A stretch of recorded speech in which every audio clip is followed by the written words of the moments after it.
So we may get folks coming in and out. In the interest of time, I know some folks have to fly out of here. Why don't we go get ahead and started with non-action items, and Mr. Hagman will catch up, and then go from there. Once we have a quorum, we can then move back to action items. Without objection? Is that okay? All right.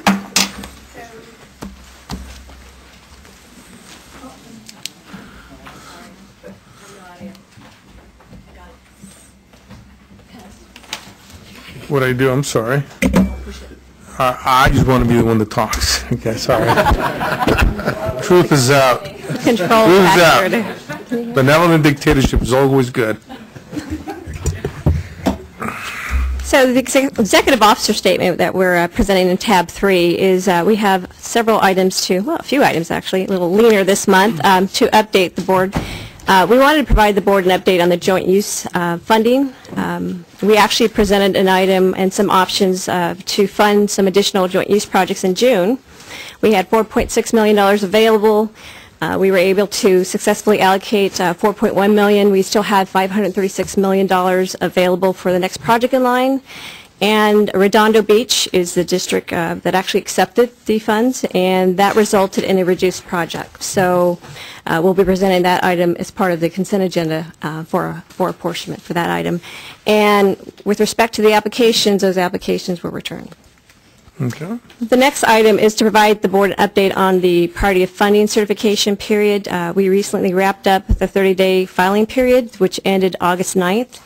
And with that, 217 projects came in for 103 districts that represented over $534 million.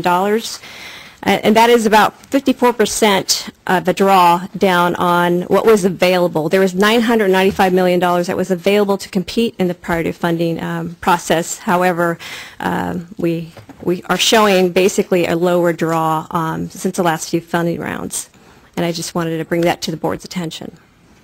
Mr. Manza? So how many projects didn't come in? How many were eligible? There were $995 million that was eligible, which represents 402 projects. So 402 minus 217. So yeah, short, just slightly over half that came in. Yeah, that does raise a concern for me, given that we're running out of bond authority and just having so many projects not participating.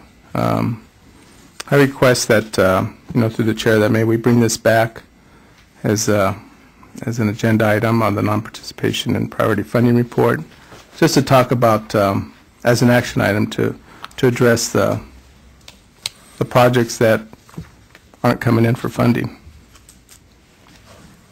Any comments from board members? Ms. Buchanan? Yeah, we started to talk about this, I know, earlier this year or last year, but I think, the question is for projects that stay on the list that may not have eligibility, the question is, we only have a certain amount of money left, so how do we make sure that we're not precluding other projects from moving on the list and getting done? I mean, we talked about, and I know everyone's in favor, and I say of keeping as many projects on as possible to show the need for the bond. But if you have projects that don't have bonding capacity or have other issues, I think we have to ask the question, should those projects be moved to a B list, or how are we going to deal with this to make sure we're getting out the money to projects that are ready? I think it's worth at least a discussion. So, okay, so bring it up, Ms. Moore. Are you suggesting that projects that are outside bond authority be considered? Well, because everybody within bond authority had the opportunity, right? So right. 500 million of those within authority had the opportunity. Right. You have to have an unfunded approval in order to compete. So the question is, are all those projects within authority real or not? Okay. And if they're not real, I mean, should there be a way that, and I don't know how many are and aren't, but should they be moved, should we have discussion on whether or not they should be moved to a B list and other projects should be moved up? And I think it's worth asking Having the questions. conversation. Okay. So it looks like there's an interest in bringing it up as a discussion item. Probably not September, October, or how, Yeah, I don't know how soon you can bring it Yeah, up. we but can go ahead, bring it up. bring it back in Okay. October. Thank you. Thank you. And the last item on that certification round is just those certifications are valid until January 9, 2013. The next item is we wanted to provide the board an update. In June 2012, we actually provided $637 million worth of funding apportionments for 196 projects. And as of August 17th, we actually received $357 million in requests, and we released $268 million in funds so far. And just a reminder for those folks who actually have a funding apportionment, the deadline is coming soon, September 25th. So I would like to encourage you all to come in with your necessary documentation plus your fund release request. Physically, we need to receive it by September 25th. Okay. And the last item is just to update the board on some upcoming events. We have the audit subcommittee on Monday. So we're prepared for that item, and the implementation committee meeting is going to be moved to September 7th, and the board's meeting is September 19th. Okay. That's all I have. All right, thank you. So now that we have more members here, would you please establish the quorum? Yes. Senator Lowenthal. Senator Hancock. Senator Wyland. Assemblymember Brownlee. Assemblymember Buchanan. Assemblymember Hagman. Esteban Almanza. Kathleen Moore. Cesar Diaz. Present. Pedro Reyes. Present. We have a quorum. Okay, we do have a quorum. Are there any public comments at this point? Okay. We have minutes from the last meeting. Move approval? Second. It's been moved a second. Are there any comments from the public on this? All in favor say aye. Aye. Opposed, abstentions, ayes have it. Thank you. Senator Lowenthal, Yes, I'm sorry. I want to be respectful of your time. I understand you have to leave. I have to leave exactly at 4:45, and then I'm coming back. I can be back. We were on.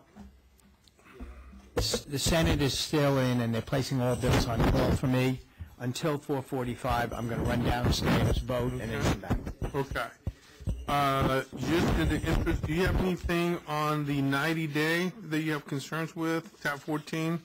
Everything okay for you on that? No, I have some comments as we go through, but nothing that I need to. vote Okay, on. I just want to make sure that we address that. Thank you, Mr. Okay. Chair. All right.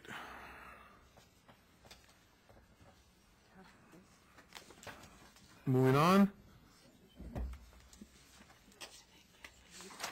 Consent agenda? Consent agenda is ready for your approval. Is there anything that we want to add to the consent agenda? Second. I want to suggest that we move to approve tab 7 along with the consent agenda. There's the Washington Unified School District appeal item. Yes. Okay, objections to that? All right, so with that, it's been moved and seconded. Whoever made the second, you accept that amendment too? Accepted. Okay. All in favor say aye. Aye. Opposed? Abstentions? And Senator Hancock, we're voting on the consent agenda? Okay, Senator Hancock, so and I as well. Thank you. So we can move on to tab 5, which is the Thank you. financials. Could direct your attention to actually page 286 is a summary of what we released so far this month. The majority of the drawdown this month has been related to the priorities of funding. We have released $213 million, and $181 million is attributed to that process. So again, the 90-day process does work. And if I can direct your attention to page 288, again, we put forward this chart just to kind of have a full accounting of the projects that are coming due in September. We have still $299 million that are yet to access the funds, and that represents 66 projects. And again, like I encouraged you districts earlier, that time is running out, and we need to have those projects with a fund release request by September 25th. And then the following chart on page 289, it's basically summarizing those projects that didn't perfect within that 90-day process, and we have nothing to report in that category for this month. And the next item is status of funds.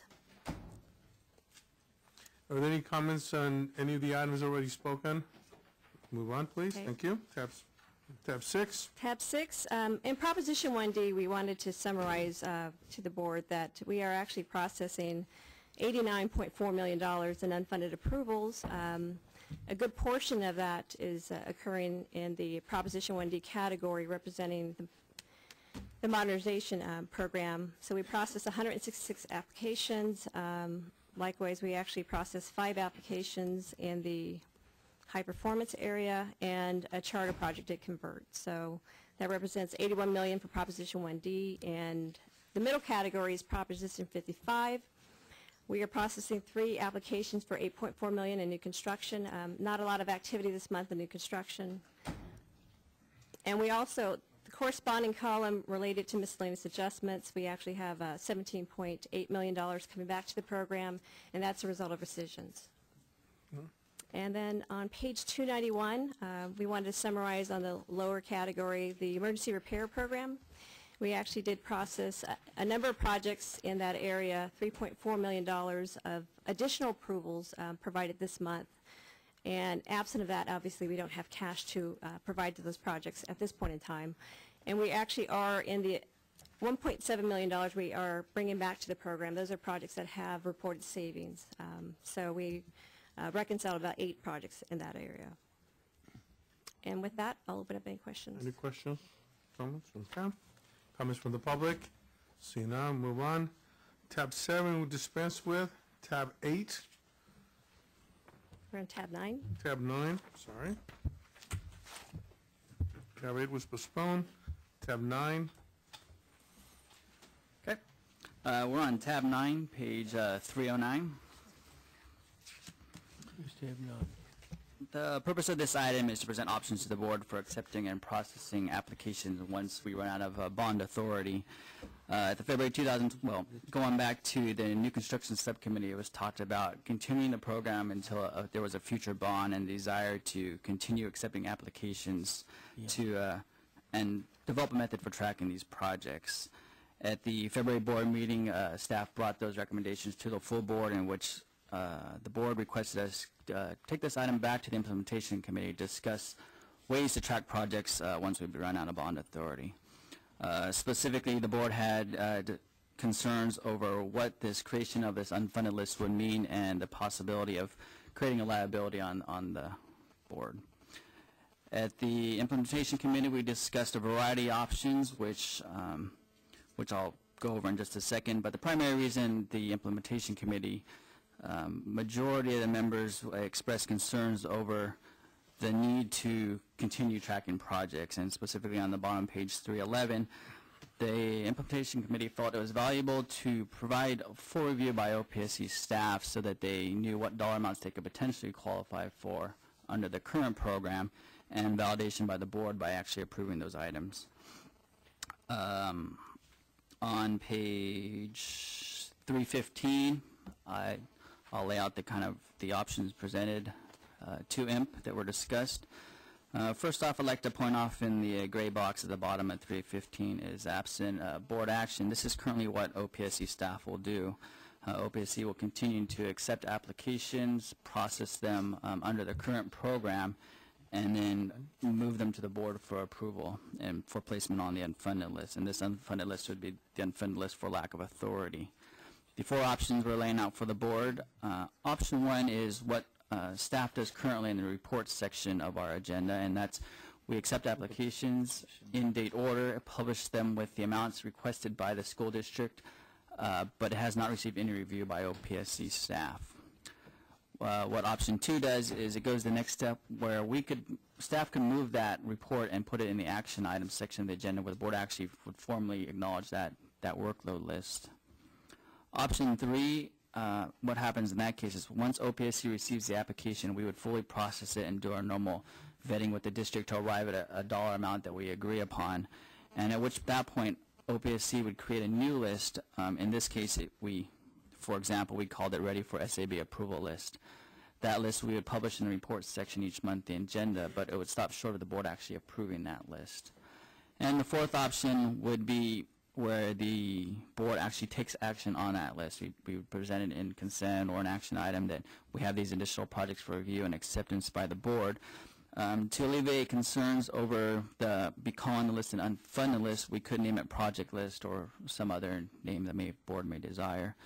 Along with option 4 or any of the options, it was discussed the board's concerns on liability, and one of the recommendations out of the committee would be maybe we increase the self-certification process on the district to require full self-certification by, say, the school board, to acknowledge that they are submitting app, knowing that the program could change in the future, that they aren't guaranteed any bond authority in the future, knowing there might be not be another bond, or they aren't expecting any funding.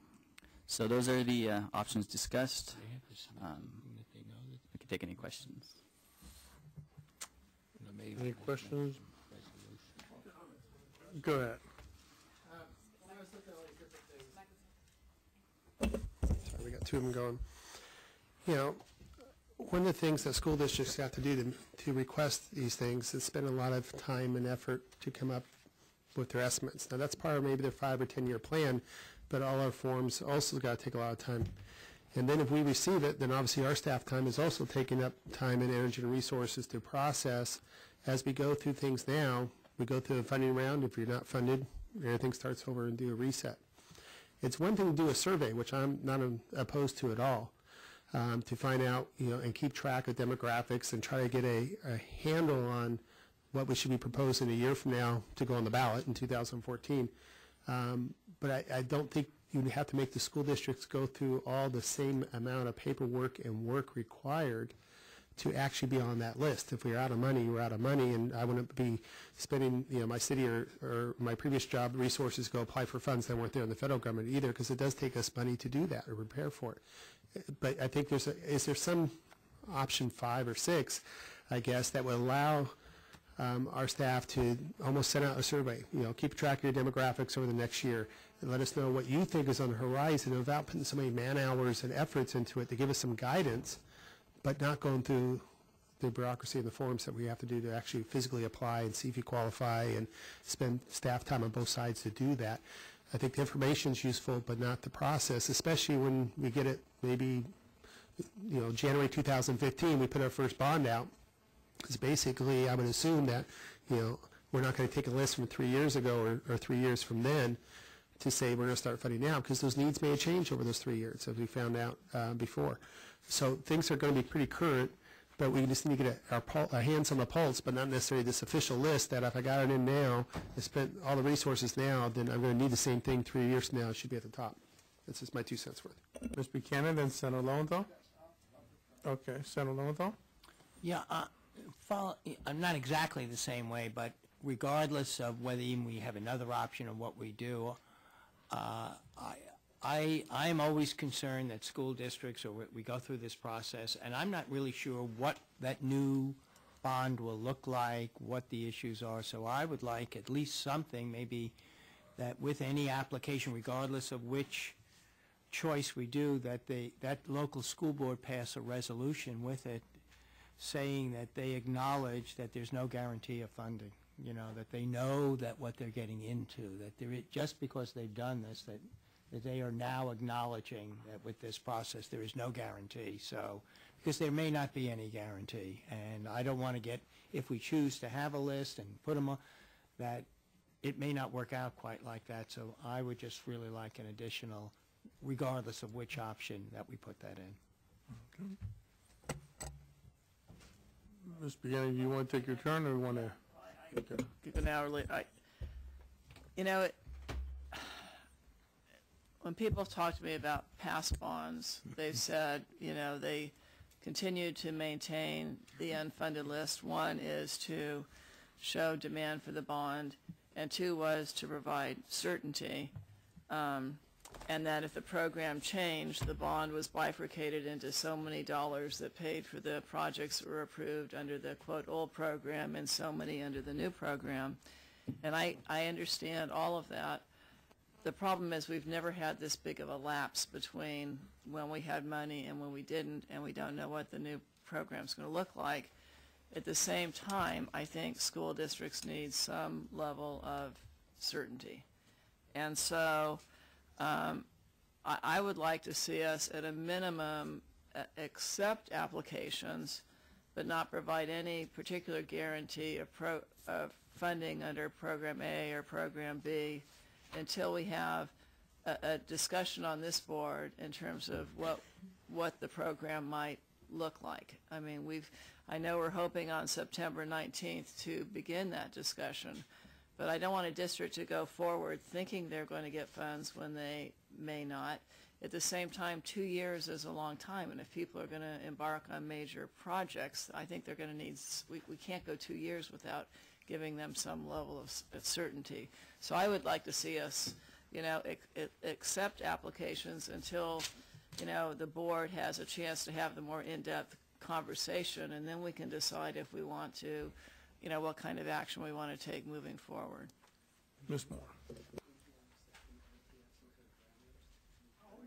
All we're doing is acknowledging receipt type of accepting, I mean, if not, you're going to, in 2 years' time, if we don't do anything, you're going to have a really mad rush when the bond. I'm going to speak from the other perspective, and that's probably the school district perspective, because we have had an unfunded list in the past, and you correctly expressed the reasons for that.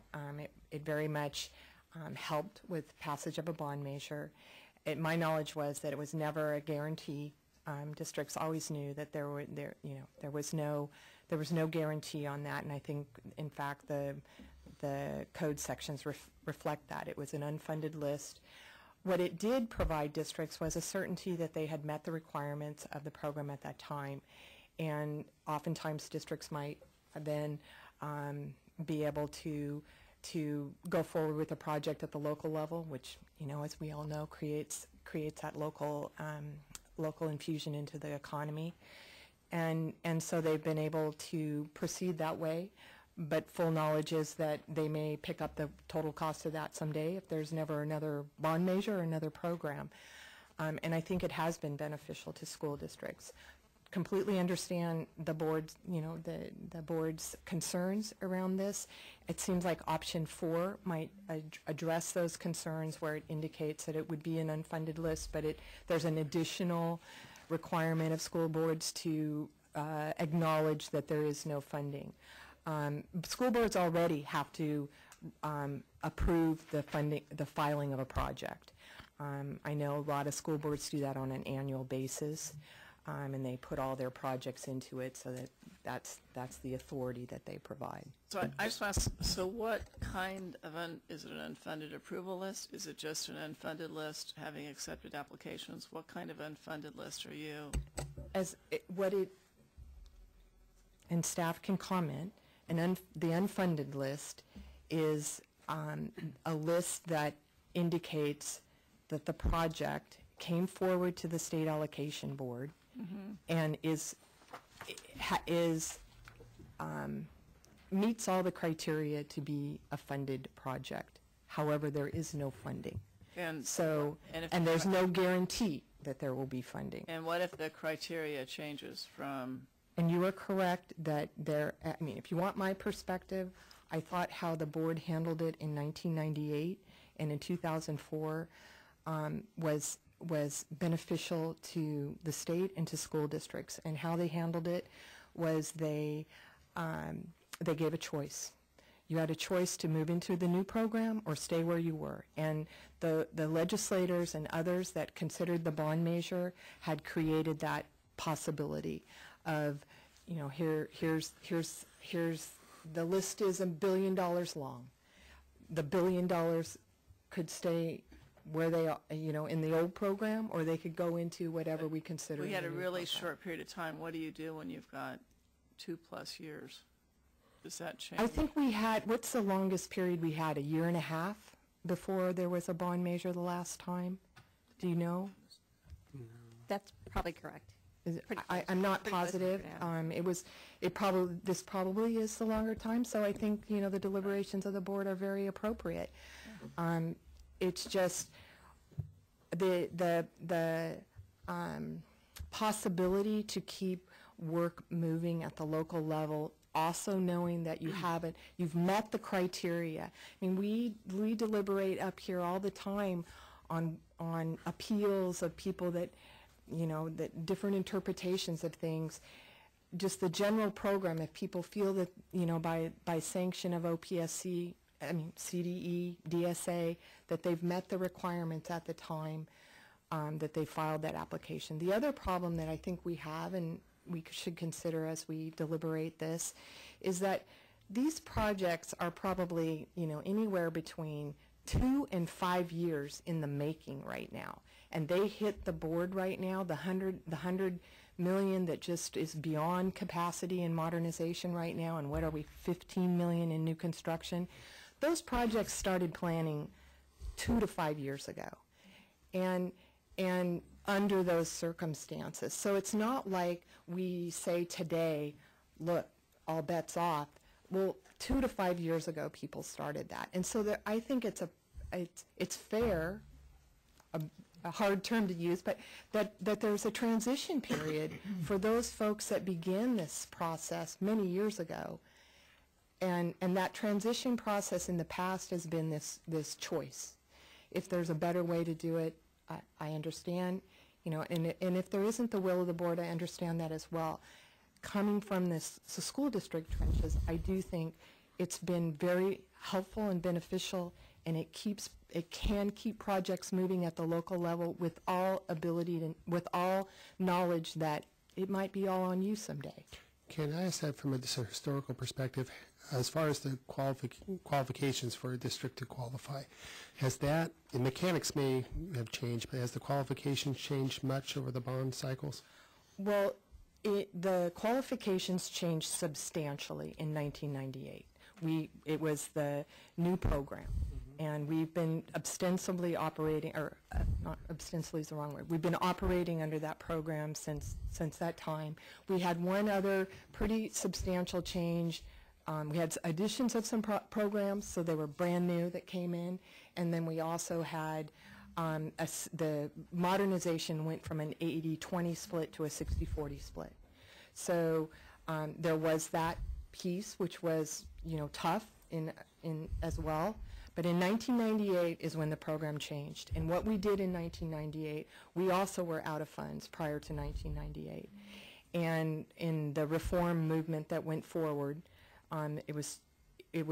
that's when the choice was given. They said, here, you know, projects on the list. The legislature considered what that was. They put it into the bond. They gave districts a choice. You could either move forward under that old system, or you could move into the new system. I get that. I guess my thoughts is if we start working on it, we'll have the parameters of the pros and cons of everything, the historical perspective, to put into maybe a package next year. You know, that we put up a vehicle, may not get to it till summer, but, you know, by then our funds will be exhausted. And then that will still leave a year for people to actually see, okay, here's whatever the possibility of new criteria may be, for them to start submitting. If they did it now, and if I was a school district and I knew how to, you know, bond out or something like that, and start putting these things up there and find out the whole, you know, chessboard has been shaken up and in different parameters, that's a lot of expense, a lot of cost, and a lot of heartache. It also ties the hands of the legislature of what direction we may go to put the bond. I'm just saying the timing may be, you know, let's have a goal maybe to try to get something out, at least all our review process done by March or April next year, try to put it in a vehicle for at the end of the session, and then everyone kind of knows what that language is. And then it can open up for people to submit a year before it goes to the ballot.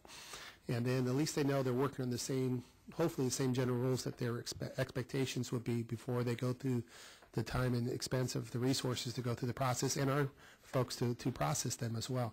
I just hate to be in that position where, well, these 50 projects came in, but they don't, you know, qualify, and they spent all that time and effort and bonded out and whatever else they did to do it. You know, really kind of hate to change the rules at that point. Okay, Ms. Senator, if I may, a couple of comments. I guess my concern is the providing a view that, as you point out, met the requirement of the program at that time, because the program may change. And given the time lag between now when we're running out of money and the next bond, I think there may be some interest in reforming the program somehow, and we don't know what that will be. We will have our own conversation, but at the end of the day, it's what ends up in the bond that sets the program. while some folks would like this to occur to provide that certainty, we're sort of saying both things. We would like to provide that certainty, but on the other hand, you have to acknowledge that there may not be the funds for it. So since you have to acknowledge that there's no funds, there's really no certainty either.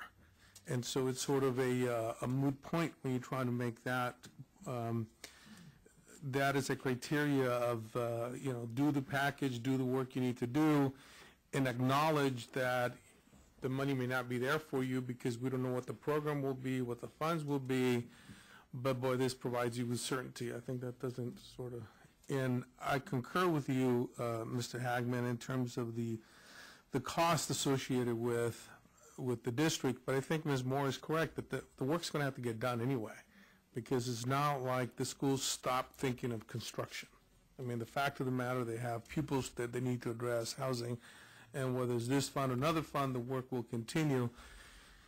So I'm sort of struggling with this, even as I prepared for this, because on the one hand, a lot of the work needs to be done, but I certainly do not want to presuppose that the bond, whatever it is going to set X billions of dollars to effectively continue the current program, because that doesn't make any sense to me. Otherwise, we just issue bonds again to continue the current program, and we would have done that, and we haven't. And then the new bond, we've set aside some money for seismic.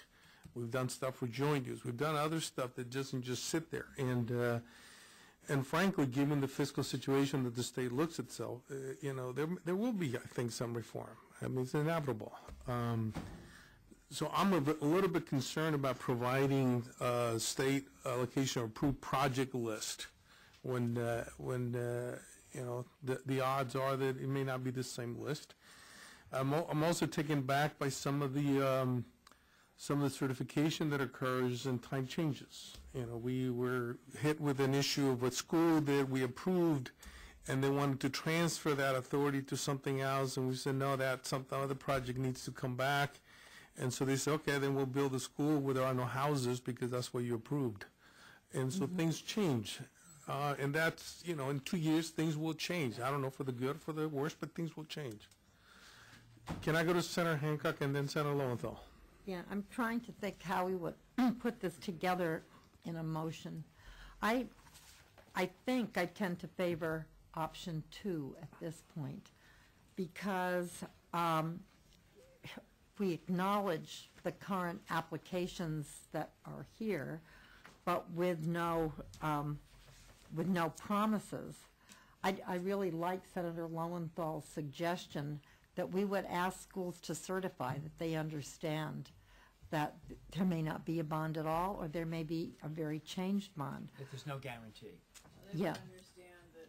Wait a minute. Let me just say the whole thing, okay? Because people interrupt on this board, which makes it difficult. Okay. But I do think it's incumbent on us in the next 6 months or so to come up with the parameters of what may be in another bond.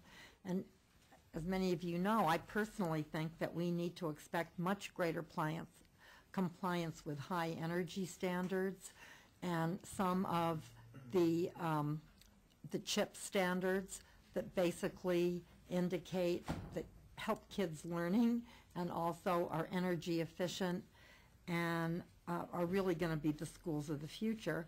I think joint use, we have to have some incentives for joint use because they're all public facilities and it's the way to go. And seismic, as we've said, we know that we're asking schools to do seismic. We ought to build that in so that schools aren't just basing things on the old parameters and coming up with something that we could change on them. And I don't think, I like Section 2 because it says applications won't be fully processed. It seems to me we're making double workload if we process applications when the criteria may change, and that it's also double work for the applicant. So, I would like to see us adopt some variation on that theme, I guess, and then begin to look concretely, as I think Assemblymember Hagman suggested, on what kinds of parameters this board would be interested in laying out, whether or not anybody else would. Okay. put before the legislature, I guess. So, Senator Hancock, you mentioned putting it together as a motion. Are you prepared to have a motion, or do you want to hear other board members also speak and then members of the public speak? Senator Lowenthal? I'd be interested in hearing other board members and members of the public. I could move option 2 simply as a focus of discussion, because I'd like to know how precisely what people would change or like or don't like about option 2. To clarify your motion, though, you would like motion 2 plus Senator Lowenthal's clarification of certification that they will not expect, there's no guarantees of that. Right. Okay. What I'm trying to get at is that if people have been working on an application for 3 to 5 years, or even 1 to 2 years, and they've done plans and designs, they may want to have it in there, but since things may change, I don't think we should do a full workup on it, because I would be very angry if I did that as a district and then found out there were going to be other requirements that I hadn't expected. But isn't that the risk, though, when you have them apply into the current program, and the program that comes in the bond is 2 years from now? That's part of what, okay, Senator Lowenthal and then Mr. Hagman. Tell me how you change it, because I feel we're circling around the same set of ideas, but how do we get a motion that we can vote on? Well, at this point, I don't have a motion. I mean, I'm just listening to your motion, and I just want to seek that clarification that you want Senator Lowenthal's certification in it. Resolution in there. So I have Senator Lowenthal, I have Mr. Hagman, then I have Ms. Moore.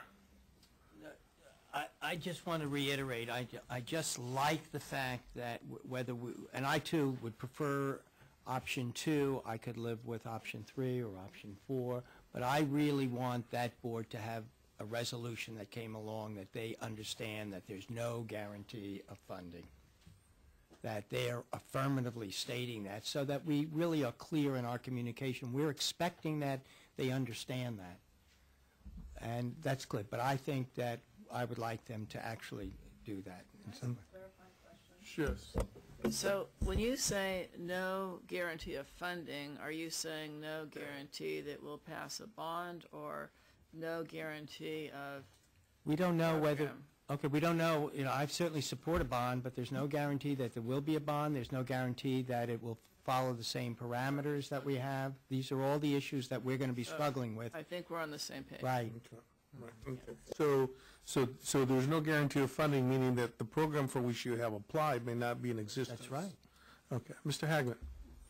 I propose a hybrid of all these things. I guess it's a matter of timing to me. Between now and in the year, I would suggest that staff just kind of does a survey. Real simple. Well, how's your demographics changing? How do you look at right now? Here's the basic current programs that exist. And so, one, we're going to need that as a legislature anyway to figure out what size and scope and things we're looking at. During that time period between now and the end of the year, there's no reason to have all these applications coming in under the current program, but we could be working up our issues that we've all expressed support and problems with over the last 2 years, and we start working between now and March. We cut ourselves off by March, April, whatever next year, that we'll have the data from the school districts then. We'll have all of our discussions over any tweaks we may want to have, and that we hopefully set our goal to come up by that time period with workshops and working with the folks who do the work in the field, everything from green energy to solar to how to streamline the regulations. We can have all those discussions between now and then and come up with a framework by March or April, try to get in some language and hopefully out by the end of the legislative year. That gets from April 2013 till January 2015. So Mr. Lowenthal, Senator Hancock can have the projects actually apply, but they know with better certainty that at least if a bond does pass, that it does fit the new program criteria. It starts letting them do their 2 or 3 year planning out ahead of time. It gives us some scoping documents, so to speak, as far as numbers and those type of things. It's more of a timeline than this is the way it's going to be today, because there's a lot of discovery, but at least it gives idea to everyone else that we're on the same page of music. If you came to me and say, we want to put a bond out, I have no idea how much bond to put out right now. And what for? Is that modernization, whatever. So that's at least a process to go. I think that would get us there. Okay. We're coming on 4:45, and I'm going to lose Senator Lowenthal. Am I also losing Senator Hancock? Am I losing you at 4:45 as well? I'm losing. I believe they're lifting calls. Okay, lifting calls. So you have a motion. Do you have a substitute motion then? That would be a substitute motion. Is there? Go ahead. Well, Mr. Chair, I'd like to hear from stakeholders before moving on. All right. Okay. Or do you prefer to just be, I mean, a motion here that?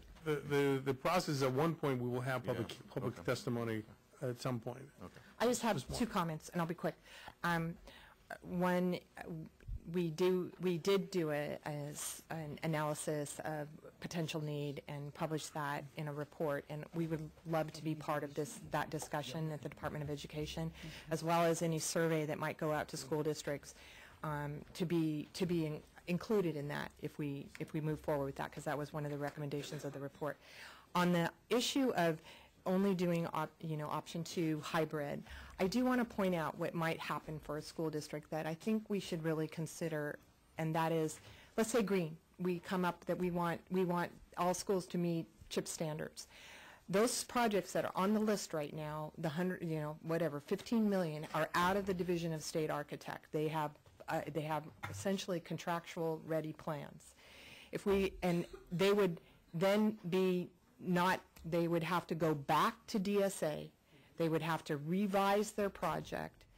If it could be revised, there are some, standards, what you didn't put in the right roof system, it's really difficult maybe to do that. So those are the impacts that might happen to a district when we would say all bets are off, essentially. Let me follow up. So if you make this list even longer, and you're giving that hope to the school districts that whenever that bond comes out and that 15 million turns into 150 or 750 million, that's what I'm saying. I don't want all that work to be done and then let's unwind the box. Let's figure out the process first before you make them go through all that. And if you already have the surveys, great. Then they're going to have to wait for us to come up with our ideas how we want to change it.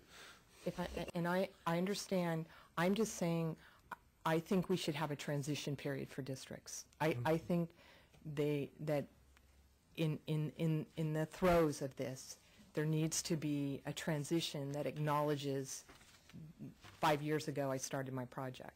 Mr. Chair, if I may ask a question here, is that sort of like a grandfathering type of period that you're looking at as well? Sort of? That's what it does, yeah. Ms. Buchanan. Yeah, I sort of have a third hybrid type. I agree with Senator Lowenthal in terms of accepting applications at this point in time, having districts acknowledge that the funding may not be there, the program and eligibility, may change. The problem with not accepting applications is that districts want to know where they are in line. And if you say, you hold off for 6 months or 9 months or whatever, if you go on, you talk about districts that are 3 to 5 years in, whatever they are, they want to be able to submit. They want to know where they're going to be in line when money does become available. So I think you've got to accept, and they do need to know where they are in line. The reason I suggested, though, the timeout is I do believe it's important for this board to have the discussion. We're planning to start the discussion on September 19th, and we all have our lists. People have heard some of the things where, I'd like to streamline the project. I could give you my list, just like Senator Hancock gave her list. I think as part of that discussion, there has to be, if the part of the discussion is you should have green building, there has to be, we're going to have to discuss how do you transition to that? What are the costs? Those are things that I think all of us should be able to bring up whatever we want and discuss it. But I have a hard time making a hard guarantee of funding right now before we have those discussions. So, my preference would be to, accept the applications, date them so districts know where they are, make sure that there's no guarantee, but to have that discussion and then hopefully then be able to let districts know as soon as we can, what to expect, because people, whether they're school districts, developers, whoever, we're all talking about money that they're going to tie up, and they should have then some, reasonable expectation. They still, who knows what happens with the bond. I mean, we don't know whether there'll be appetite for a $2 billion bond or a $10 billion bond. So there's a whole lot there that will go forward. But in terms of at least taking a time out and taking a look at the program, I don't think that hurts. Okay. So should we go ahead and invite folks, interested parties, to come up? You can sit next to Tom for now. We'll stop it. Absolutely not. Mr. Chairman, members, Tom Duffy for the Coalition for Adequate School Housing. I'm a bit troubled by the discussion. Certainly, we've read the document that's in your agenda, and we do have a letter that we have filed with you that basically supports continuing the existing process where the board receives projects that have been processed by OPSC, and the board approves them as unfunded. And one of the options there is certainly to continue that. You're talking option one? Is it option one? The original, I was confusing with in a conversation with Ms. Moore earlier, two different items. The current program, or the current process of the board, does several things. Well, let me state why I was troubled first. So we filed the letter with you, but listening, I'm troubled because I'm not sure what the objective is, Mr. Chairman and members of the board, of the discussion. If the objective is to identify that the state of California has limited resources in the future and we can't necessarily promise, you can promise funding and bonds. You can certainly do that by continuing what you're currently doing. If your objective is to continue to recognize that school districts will, as you mentioned, Ms. Moore, have to continue the process of dealing with old roofs and repairing those, and dealing with needs to upgrade because upgrades are needed. Or, and I think this was mentioned, there is some change by Ms. Moore, some change in law not having to do directly with this program, but dealing with what school districts must do, then districts are going to have to respond to that. The Building Standards Commission meets yearly and considers changes in code. Those codes frequently affect school districts, and it means that they must comply with them, especially if they deal with things like access for disabled individuals. So separate and apart from the process here, work is going to be done in school districts. Districts have local bonds, as you well know. They have developer fees and other resources, but mainly bonds, to deal with their needs, and they will be spending those dollars. Under the current program, you allow them to spend those dollars and to identify them as something that could be a match with state funds for any of the programs that are there. And I think you would want to continue that. We want this economy in California to continue to grow, continue to develop, and school construction funding has been a main part of the infrastructure work that's going on in California. We know in conversations that we've had, Mr. Diaz, in conversations we've had, Mr. Hagman, we know that school construction is a big part of the economy here, especially because it's been the only game in town for construction. Do we really want to do anything to diminish that? I think not. I think we want to encourage it. With your current program, currently receiving applications, processing them, and saying you are in line, and by the way, you could be there could be money available under a future bond, but there isn't a guarantee, is something that actually was done in the past. In 1988, under the old program, the board had more applications in-house than the bond that was passed in November. The board at that time prorated applications, said we'll give you about 75%, and if you sign off that you will understand that you may not get the rest of that money, and boards did that, my district did that. So in the past, what you've discussed did occur. It kept the program going. In 1994, we had a failure of a bond. So you were talking about when did we have a lapse? We had a lapse from 1992 to 1996 where there was no bond funding. We had an enormous need that was demonstrated by the bond that was passed in March of 1996, Proposition 203. And so the fact that the board at that time continued to receive applications, put them on an unfunded list, basically encouraged districts to continue to, I think, fuel us out of that recession, which was not as deep as this one, but it was an important recession to deal with. And in 1996, we had a major bond that I think was probably a harbinger to what happened in 1998 because it was so successful. And I don't want to just dwell on the past and the successes, but they were certainly there.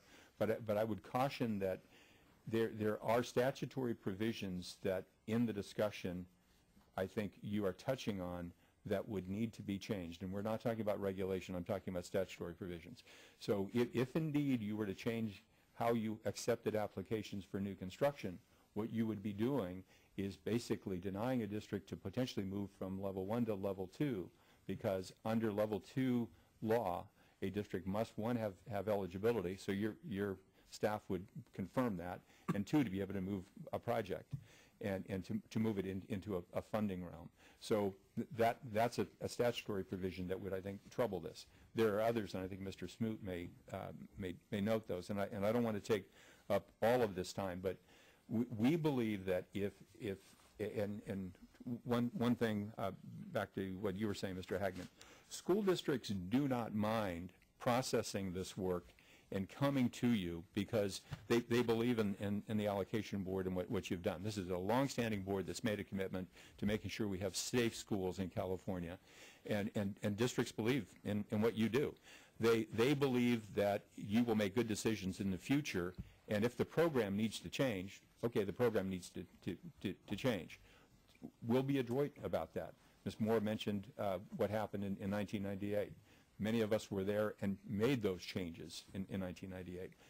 So just in summation, doing what you were suggesting, Mr. Hagman, surveying is certainly not a bad idea, but what is the demonstrator of our need in California? It's going to be districts filing for applications, even in this downturn economy, and identifying that they do have modernization and new construction needs. I think asking them is a fair question to ask them, as a Board of Education, would you recognize for us by a sign-off that indeed we may not have funds for this program and this program may change? That's fair. You were a board member, and you I think would consider that to be a fair thing for the state to ask. And so in comic relief, so in looking at anything that you would change here, I would say do not change anything major. If it's what you would ask of a district, and if it would be, Mr. Hagman, what you'd ask of your staff to query districts, that's certainly not a bad thing at all. But I think it would dismantle and it would cause great angst for districts if you were to do a lot of what I heard you talking about doing in terms of trying to really shut the program down, because that's the question. You know, what is the objective? Is the objective to keep the program going, not knowing what the future may bring? You will meet on the 19th of September. I know it's probably going to be a short meeting, but hearing from districts as to many of the comments that I've offered you, and maybe asking some districts, some key districts, to say, what will you do over the next 5 years? We're used to 5 and 10 and 15 and 20-year master plans. So for districts to share those kinds of things with you, I think would be fair. Thank you for your time. I appreciate your patience with me. Yes. This is my question. I agree we should, keep accepting or processing whatever. You seem to agree that districts should acknowledge that we don't know if there'll be funding and we don't know what the program will be. So if we're in agreement on that, what if we get an application for, say, modernization for a project that was done 5 years ago, and we decide in the new bond we're not going to have that kind of retroactivity? Is that, so what I mean, I'm just saying, I mean, I'm giving you that as an example. So what happens there in that situation in terms of what we've accepted in an application? I don't know that I can give you an adequate answer, but if there would be an enormous number of projects that were in that circumstance, I think it would be worthy of consideration for some kind of grandfathering, to use the term that Mr. Diaz used. We certainly did grandfathering in the past. If it would be an outlier, it's something really unusual, I would think that the board could handle that in I just want to know what in some other manner. I just want to know, in your mind, what does it mean? Does it mean we're giving a guarantee of funding if funds become available based on the current program, or does it mean we're accepting the application, the district understands that you know, that we still have to pass a bond, the district understands that the program may change? I mean, what if the mod program is, and I'm not personally proposing this change, just hypothetical, went from 60-40 to 50-50. I mean, what are we leaving the district with? Because I think it's really important that you know, everyone have a clear understanding and have some certainty. If you say, this is the program today that you apply for, our rules and regs are in place, apply, and you apply with the recognition that things may change in the future, and we'll try to sort things out in the future, because I think that's the only thing you really can say. I think that districts are going to have to maintain their facilities. They're going to have to modernize. They're going to have to build. Sure. They're going to have to levy developer fees, and they're going to have to use the construct in law to do that, because that's the only thing we have. I mean, if I were on the school board now, if you were, and we just passed a bond, we would be funding 100% with the assumption that 2 years from now we'd have our applications in, and whatever the program is, we'd be in line, and when they sold it, we'd get reimbursed. So the decision gets really difficult is when you're down to the very end of that bond, and now you've been waiting on reimbursements and you don't know if you're going to get it. So I agree with you that it's going to go on, it's going to have to go on. I'm just trying to get in your, I don't think I've gotten a real clear answer in terms of, when we accept it, what in your mind is, are districts assuming they will get? If for some, I expect modernization to continue, I expect new construction and that sort of thing, but what in your mind are you recommending? Because it sounds to me that on the other hand you're saying that you recognize a program might change. On the other hand you're saying, you know, accept them and give the approvals under the old program and have a bifurcation and in the new bond. Well, I'm saying that because it's in place, and we're certainly used to it, and we don't know if we were to make some change today or some change in some future time, Mr. Hagman. We don't know. We're still shooting in the dark, but it would seem to me that if indeed I'm in the chair's role in finance, I'm probably going to think I'd like to have districts pay more than the 40% of modernization. I'd like this to be a 50-50 program. Well, if that's the case, then we will deal with that, and maybe that's an easier one to deal with than some structural change in the program. Questions that I've been asked to answer, and I certainly can conjecture, is will we indeed have a program, and you've talked about this, will we have a program for seismic safety, or will we not? Will that be something that's part of a regular program? Can we make those adjustments? I think that we can. I think it will be more what kinds of programs than what are the entrails of the program, because we know that we will anticipate that we cannot sign a contract until we have DSA approval. So we're going to get DSA approval, and we'll build according to that standard, so we've already met the criteria under the law. That's one of the criteria under this program, just to mention that one piece. But I apologize, I can't effectively maybe crystal ball as much as I'd like to, but I believe that if you hold this program intact and you move forward, we'll resolve the issues that we need to resolve, recognizing that we have to pass a bond, and that's going to be a tough thing, and we have to have the governor and Department of Finance and other support for whatever that is going to be. Mr. Hagman, Ms. Buchanan, I don't think I got an answer to your question. But Mr. Hagman. Well, to me, this is a basic fundamental maybe difference of opinion or different thought process.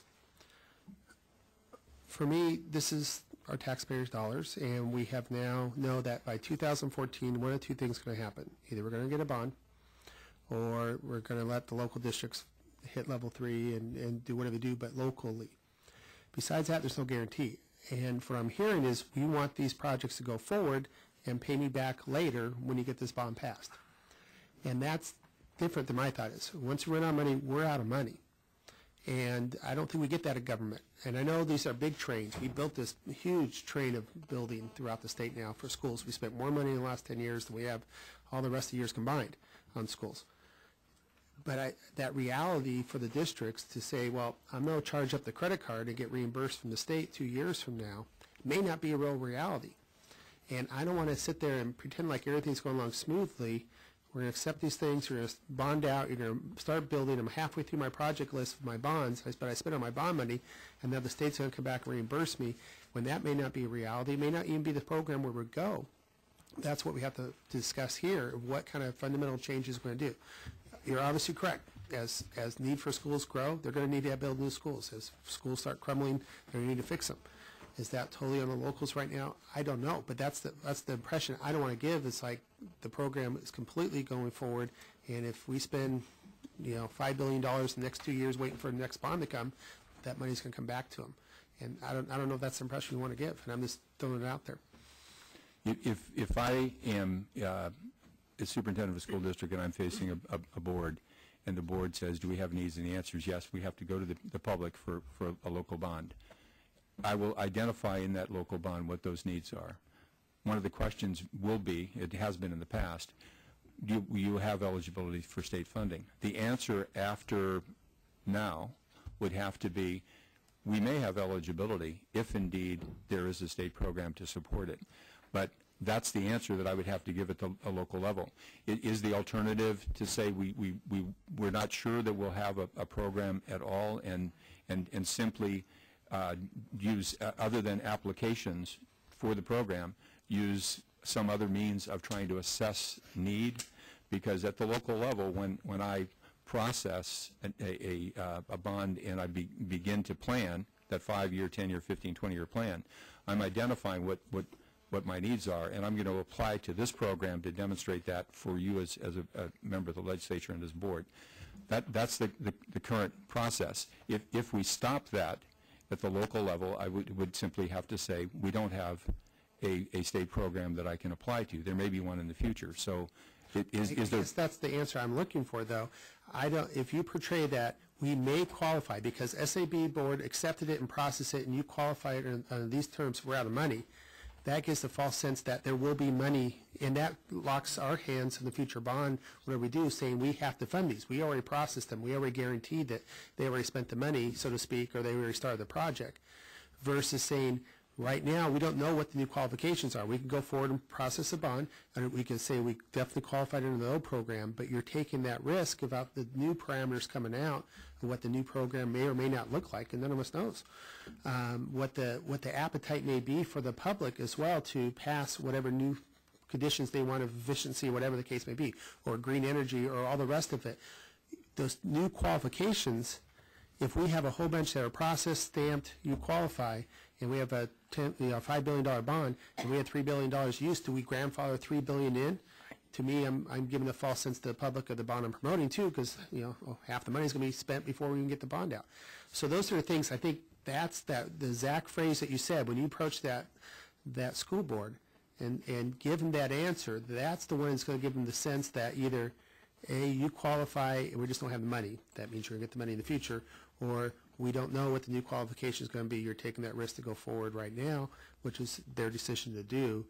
Hopefully that they will qualify for wherever the program comes out. We know that they're going to be trying to have a program in 2014, but we don't have all those specifications yet. That response to that school board is what frightens me. I don't want to lock us in to yes, you qualify, when we don't know that's the case, and they make all these plans and expenses and do their project without having that. But having qualified for the existing program, but with the caveat that I think you were admonishing. And you don't think that puts any pressure on this board whatsoever to follow the same criteria 2 years from now?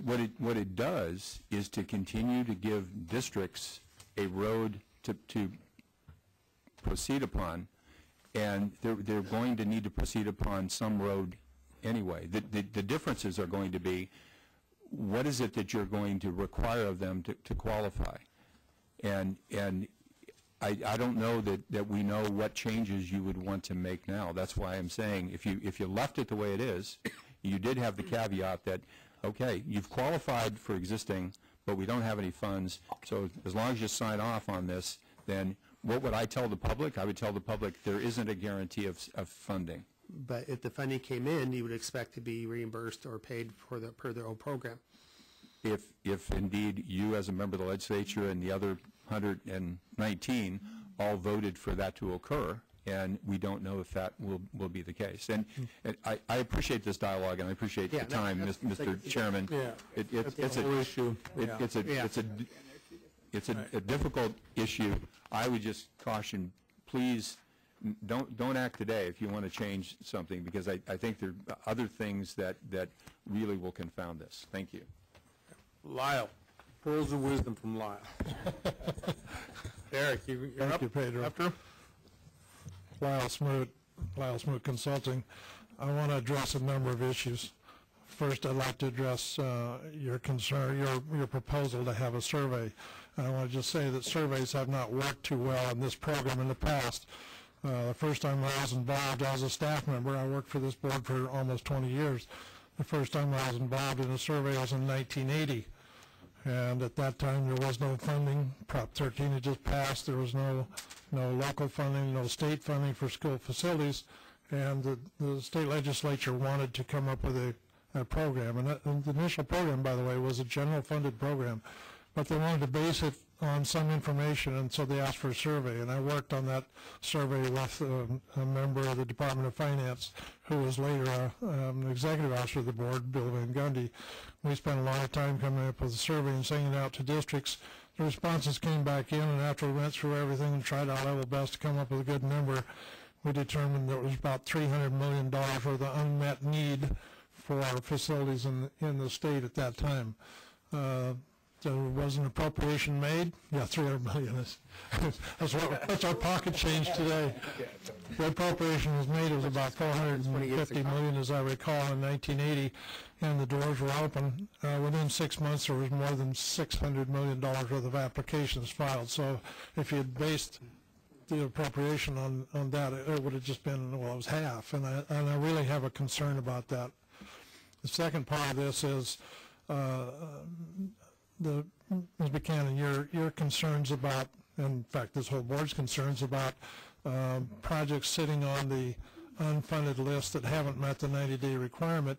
I believe that if you just went ahead with processing applications in the normal fashion now and created two lists. One is an unfunded list where districts have met the 90-day certification period requirement, and the other one is districts that haven't met that. That whole issue just goes away, because the only way you get into the funding cycle and get on an unfunded list is by the certification. So that whole issue would just go away. Districts that keep coming in, if somebody's at the top of that list and they don't want to certify, the next time you have a go-around, there's somebody that just came in 10 days ago that will certify, they would move on to their real unfunded list, and that whole issue would just be resolved. The third thing I want to talk about is that this board has a long-standing policy, procedure, whatever you want to call it, that districts are not subjected to or eligible for new requirements until the new requirements are in place, including the regulations. So now you're talking about doing something in anticipation that there may be a new requirement at some time in the future. That's totally contrary to this board's past practices and policies, and it creates a real concern for me in that regard. And the last thing I want to bring up is Mr. Duffy alluded to it. In order to change this program, quit taking applications and processing them to this board for approval, you're going to have to come up with a regulation. I don't know how that regulation process is going to work, because the law is very clear, as far as I'm concerned anyway, that, and 17072.20 says an applicant school district that has been determined by the board to meet the eligibility requirements for new construction funding, blah, blah, blah, may submit at any time a request to the board for a project apportionment. It's pretty clear they can submit the application. I realize you're suggesting that that should be changed, but then in that same section, under C, it said, the board shall verify and adjust as necessary and approve the district's application. So when you come up with a regulation, I don't know how you're going to circumvent or get around, if you pardon my saying so, that section that says the board shall review the application and approve it. So I think you're going to have some real problems getting down that line. Question to the attorney on this one. Can the board approve the application and revise it to 0 given that the board does not have any money to allocate and met the letter of the law? Under that statute, yes, the board can. Okay. So I used to be clear what our options are. If that came to us and the board had to take an action, the option could always be 0 because we don't have the funds to provide. But the board will then have taken the necessary action. Mr. Hagman. Well, just like you have funding rounds too. You just have different pots of money. You put out a funding round, a whole bunch of people apply, whatever kind of money we have, we pass out. The rest of the people get dropped off, and you start over again. You can apply for this. You could be approved for this bond that we have out, or the bonds we have out right now. Once we run out of money, there's no money. So when the new bond comes out, you're going to apply for the new bond. And the expectation you're asking me to do is, well, we want to keep the trains moving, even though we don't know what the tracks are going, and build this list. And that way, when we have to decide on a bond or how it's going to be made up, I mean, look at this last year. PLAs is now a requirement. I mean, we go through the list. We have new green energies. They change constantly. And we're talking 2 full legislative cycles, and God knows what other kind of rules and regulations we'll put in there between now and then, and what other things we're going to put out for a bond. And what else that we figured out is the legislature is going to be a priority. We put the dams back up and the water. I don't know. What I'm saying is you're asking me to put a list that's going to keep growing. We're going to keep these guys busy. We're going to keep you busy in the consulting field. But then 2 years from now, I got to start all over again. You know, to me, I'm just saying that's a false premise, because then you're going to come back to you and say, well, you have to do it this way now because we got all these people lined up. And that's I'm not sure if we're ready to go there yet. Yeah, that's the problem that I also encountered, that you know, the issue that met the requirement at the time. I mean, the answer was, the way I understood it is, yes, even though you make the modernization fund prospective, and right now we do retroactive funding, if somebody came in now and asked for retroactive funding, if the bond came in 2014 that made it prospective, whoever then qualified for the retroactive would get it because they met the criteria at the time. Right. So your interpretation is that, yes, you keep processing, but you're processing under a 1D bond program, and if the bond program changes, it doesn't give you eligibility under that new program unless the new program reflects that. Reflects the existing program. Mr. Chair. Yes. Here's just an idea, perhaps, to explore it. Maybe you guys could give me comments on it. But it seems to me there was an idea here of those projects that are further along in the process that are, you know, now too hard or too difficult for them to go back and make changes. Could it be that those are the projects that get accepted under sort of the old rules, and then there's a cutoff, and then you move prospectively with perhaps a different option here to say that you're entering a new territory, a new world, things may change, enter at your own risk, so to speak. But both are in the same, you know, area because there's no funding. But certainly there are some hardships for some school districts that are further along in the process. Could that be something to explore, sort of kind of cutting it in the middle? No money to fund it. Right. For both. Ms. Moore. I, again, would encourage us to support that kind of transition period. I can't say enough about how much districts have invested in these projects already that are, you know, poised to come before the board right now. And that's an investment of local dollars. It's an investment of tax dollars. And to turn that away and say all bets are start all over, I think we need to have some type of transition time for districts. And I would ask us to consider that. For the next 2 years, keep adding more and more and more and more to that list, and have the same guarantee to them that even if they haven't started, they start today. We're going to have the same guarantee to them. I hear you on that. I'm saying that is something that we should consider. I'm not saying where that transition starts or stops, but I think simply saying today that all bets are off and you'll have to go back through the Division of State Architect if we change. You'll have to go back through the Office of Public School Construction, the Department of Education, and redo your projects, is probably not in the best interest of us or the school districts for those that are far along. And Well, there's a difference between even, we started a year ago, and we're through, our application's in. You're talking about accepting the application to go through all that process, and that's what I'm saying. You know, at what point do you cut that off? If you leave it open-ended with not a definition of what starts what, I mean, I could start tomorrow. But we fund practically in arrears. I mean, we say you do every single thing possible, and then you come in for funding. You are approved through the Division of State Architect, you're approved through the Department of Education, you're approved through the Department of Toxic Substance Control. You have done your local approvals, you are construction ready when you come into this board. And so they're all out there doing all that for the last, you know, whatever many years it might take some districts. It's years for many. I mean, you can't just start a project. Very rarely can you start a project 6 months ago and be before this board. So fixing CEQA, maybe that'll happen here soon. So that's what I'm saying. I think there should be acknowledgement of that. Okay. Mr. Bach, thank you. Senator Hancock, I'm sorry. Yeah, and I definitely understand what Kathleen is talking about.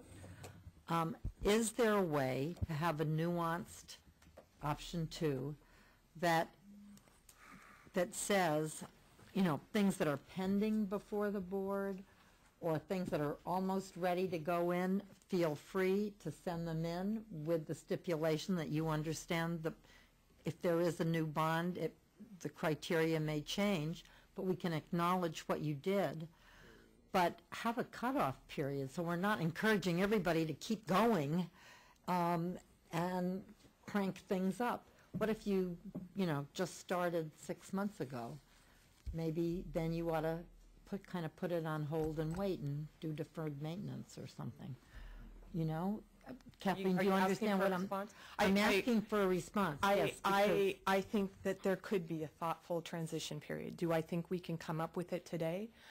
Possibly not. I just think today, you know, lots of good issues being raised. I think that there's a need to be careful and thoughtful in this. Do I think there's a way that we could come up with this? Yes, because we did in 1998. Maybe that's not exactly what the board would want to do. I mean, I can think of lots of ideas, but I don't know if I want to do that on the fly right here. Okay, I agree with you. Should we ask staff to come back, having heard the discussion, with a recommendation for a nuanced approach that does something a little different? Okay, let me, Ms. Buchanan, you're press.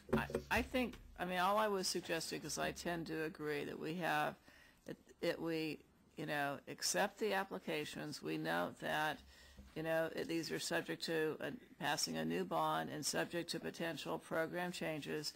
And then we give this board a little bit of time, I mean, and then, to have that discussion, whether it's, whether it's over the green projects or how we grandfather or whatever. I mean, there are all kinds of things we have to consider. We're going to have to get input from many people out there, and we've got the issue with counties. How do we, all these different issues. So if we did that, pending a discussion, a thoughtful discussion, I think everyone would benefit from that. And I don't think anyone is suggesting, even with, and I don't want to speak for Senator Hancock, she's perfectly capable herself, but even when she suggested she believes there should be,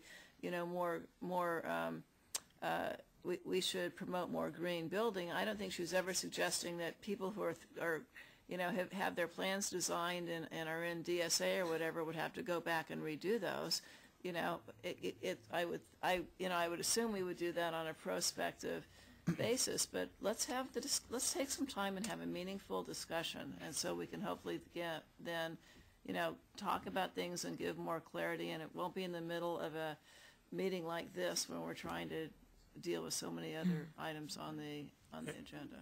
Mr. Bakker, but before you go, just for the record, we did try to get a conversation going in July, but we couldn't get folks together.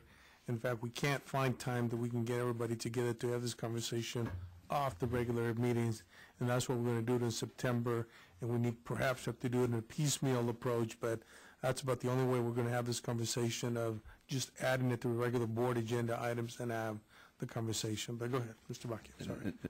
Eric Bakker with Los Angeles Unified. You know, when I came here, I was going to talk about supporting, you know, options 4 or 5, keeping things consistent. School districts are creatures of habits and stuff. But this has been a tremendous conversation. I mean, I think everyone has added value to the conversation. What I think we need to do is continue that conversation. You know, I'm concerned if we look at just option 2, it talks about accepting applications. Well, I've heard conversations about the program is changing, and I think a lot of us would agree that a lot of changes need to be made. So what's the point of accepting applications if the program's changing?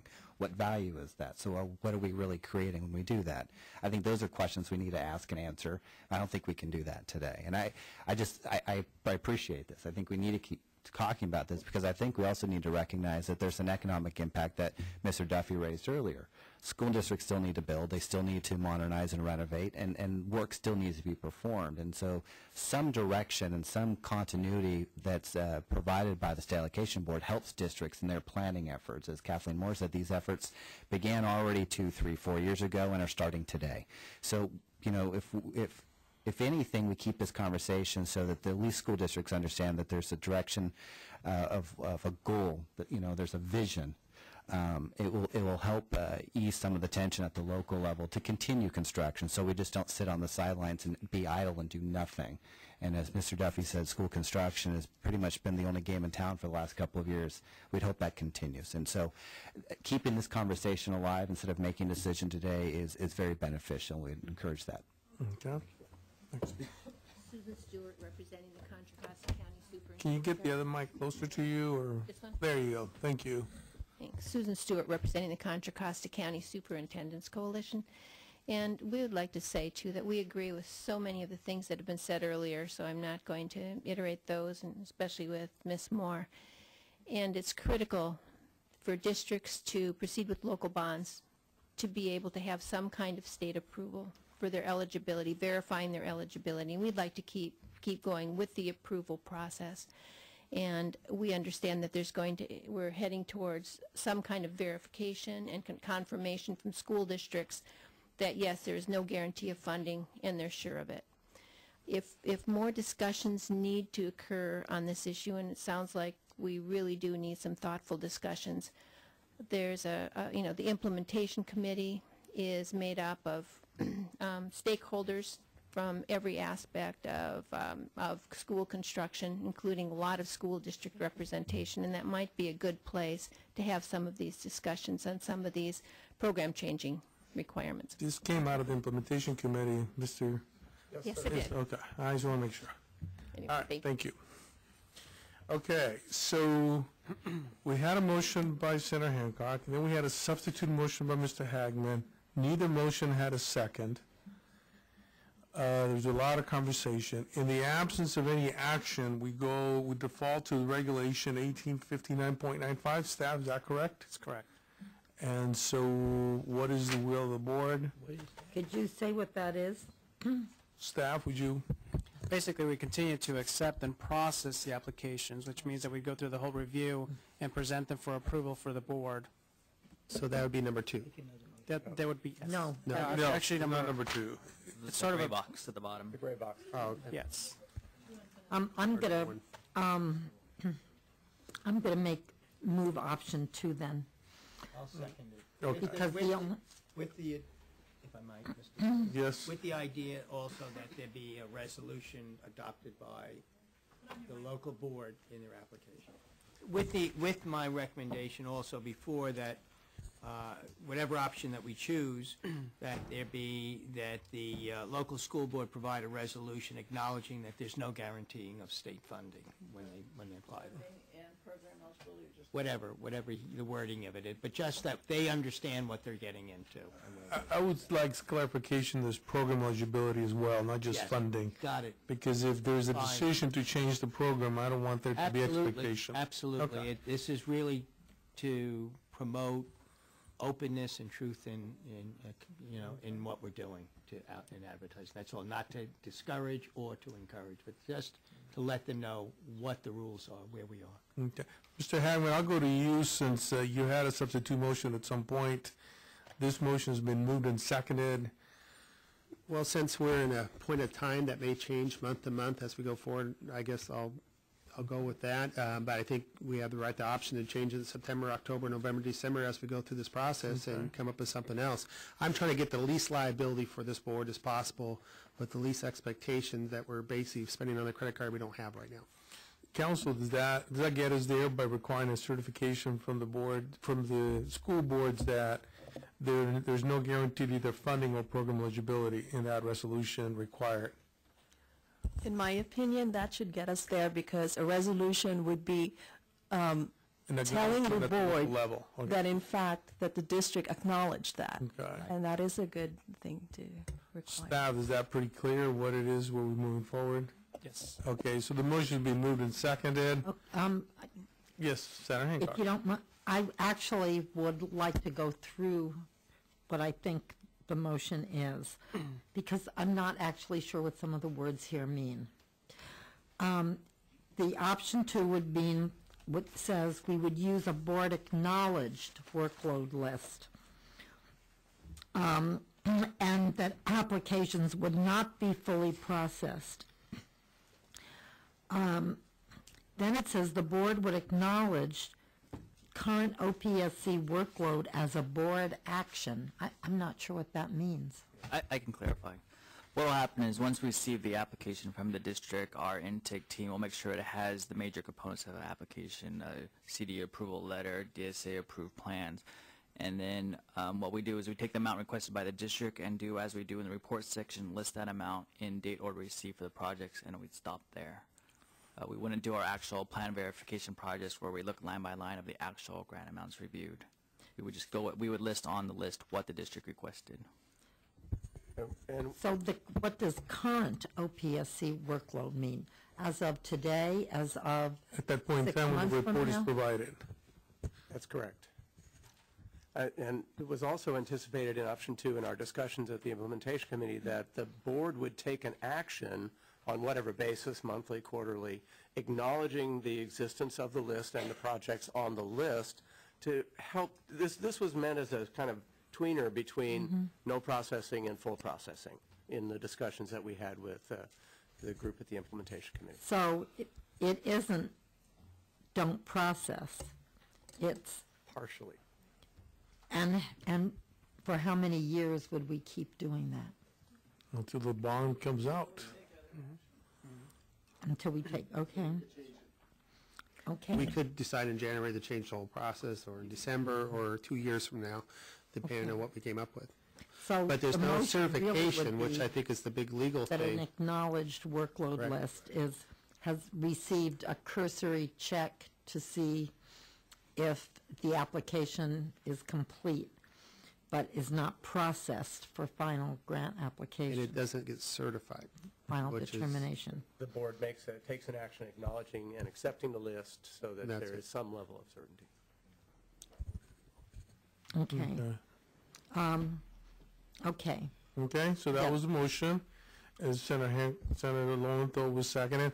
We already took public testimony.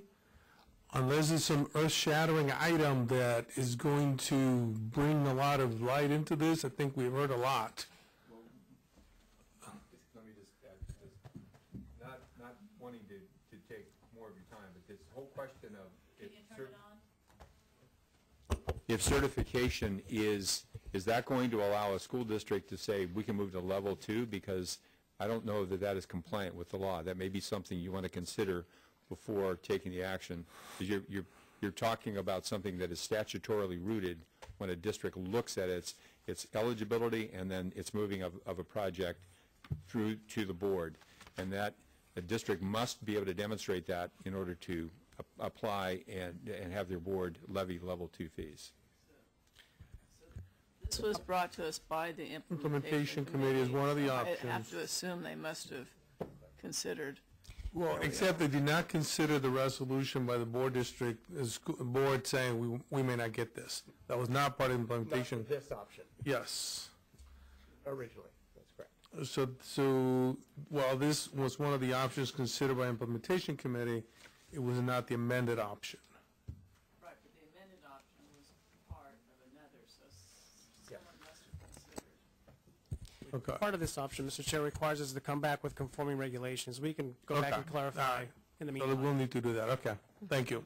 Now, do I also need to amend the motion to include Senator Lowenthal's Yes. stipulation that now a complete application would include an acknowledgement passed by the school board? Resolution. A resolution that they understand that there's no guarantee of state funding. And program And program That eligibility. program or, eligibility. Okay. yeah, or the same program guidelines.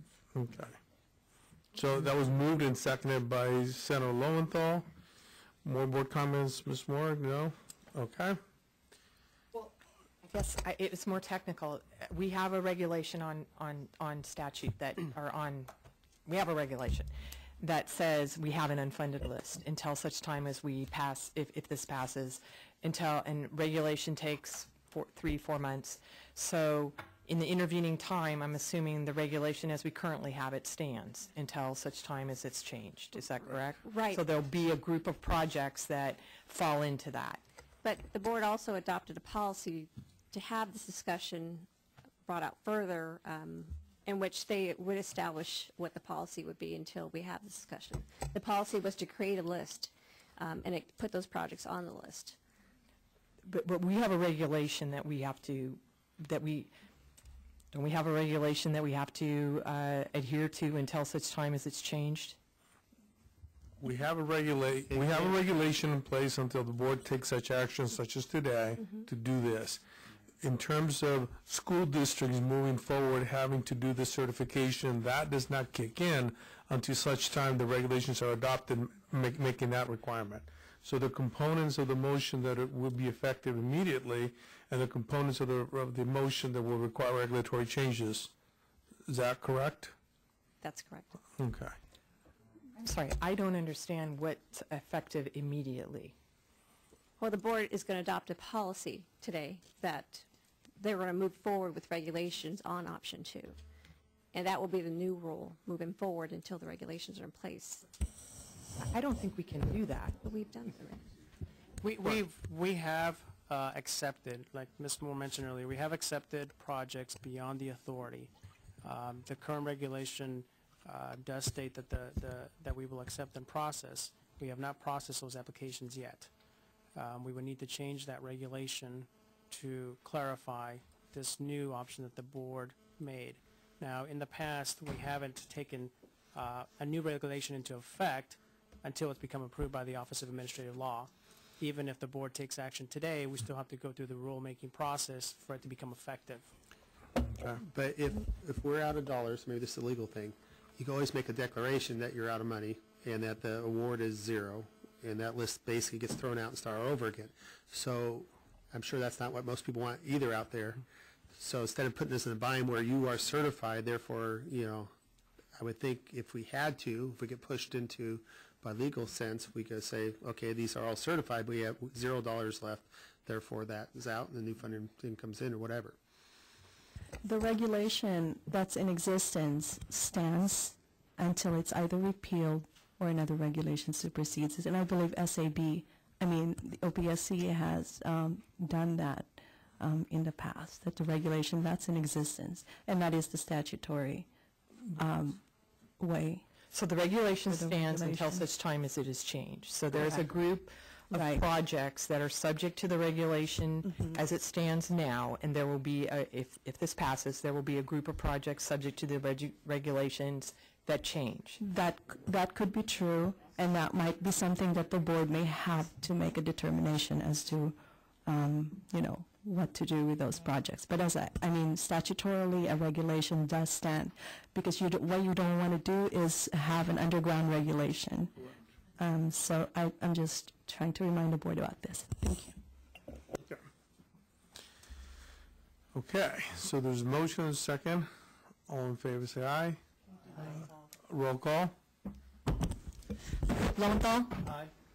Hancock? Aye. Buchanan? Hagman? Almanza? Aye. Moore? No. Diaz? Aye. Reyes? Aye. Motion carries. Thank you. We have tab 10, but we do have folks from the Department of Defense. Can we move, without objection, can we move to tab 11, please? Is that okay?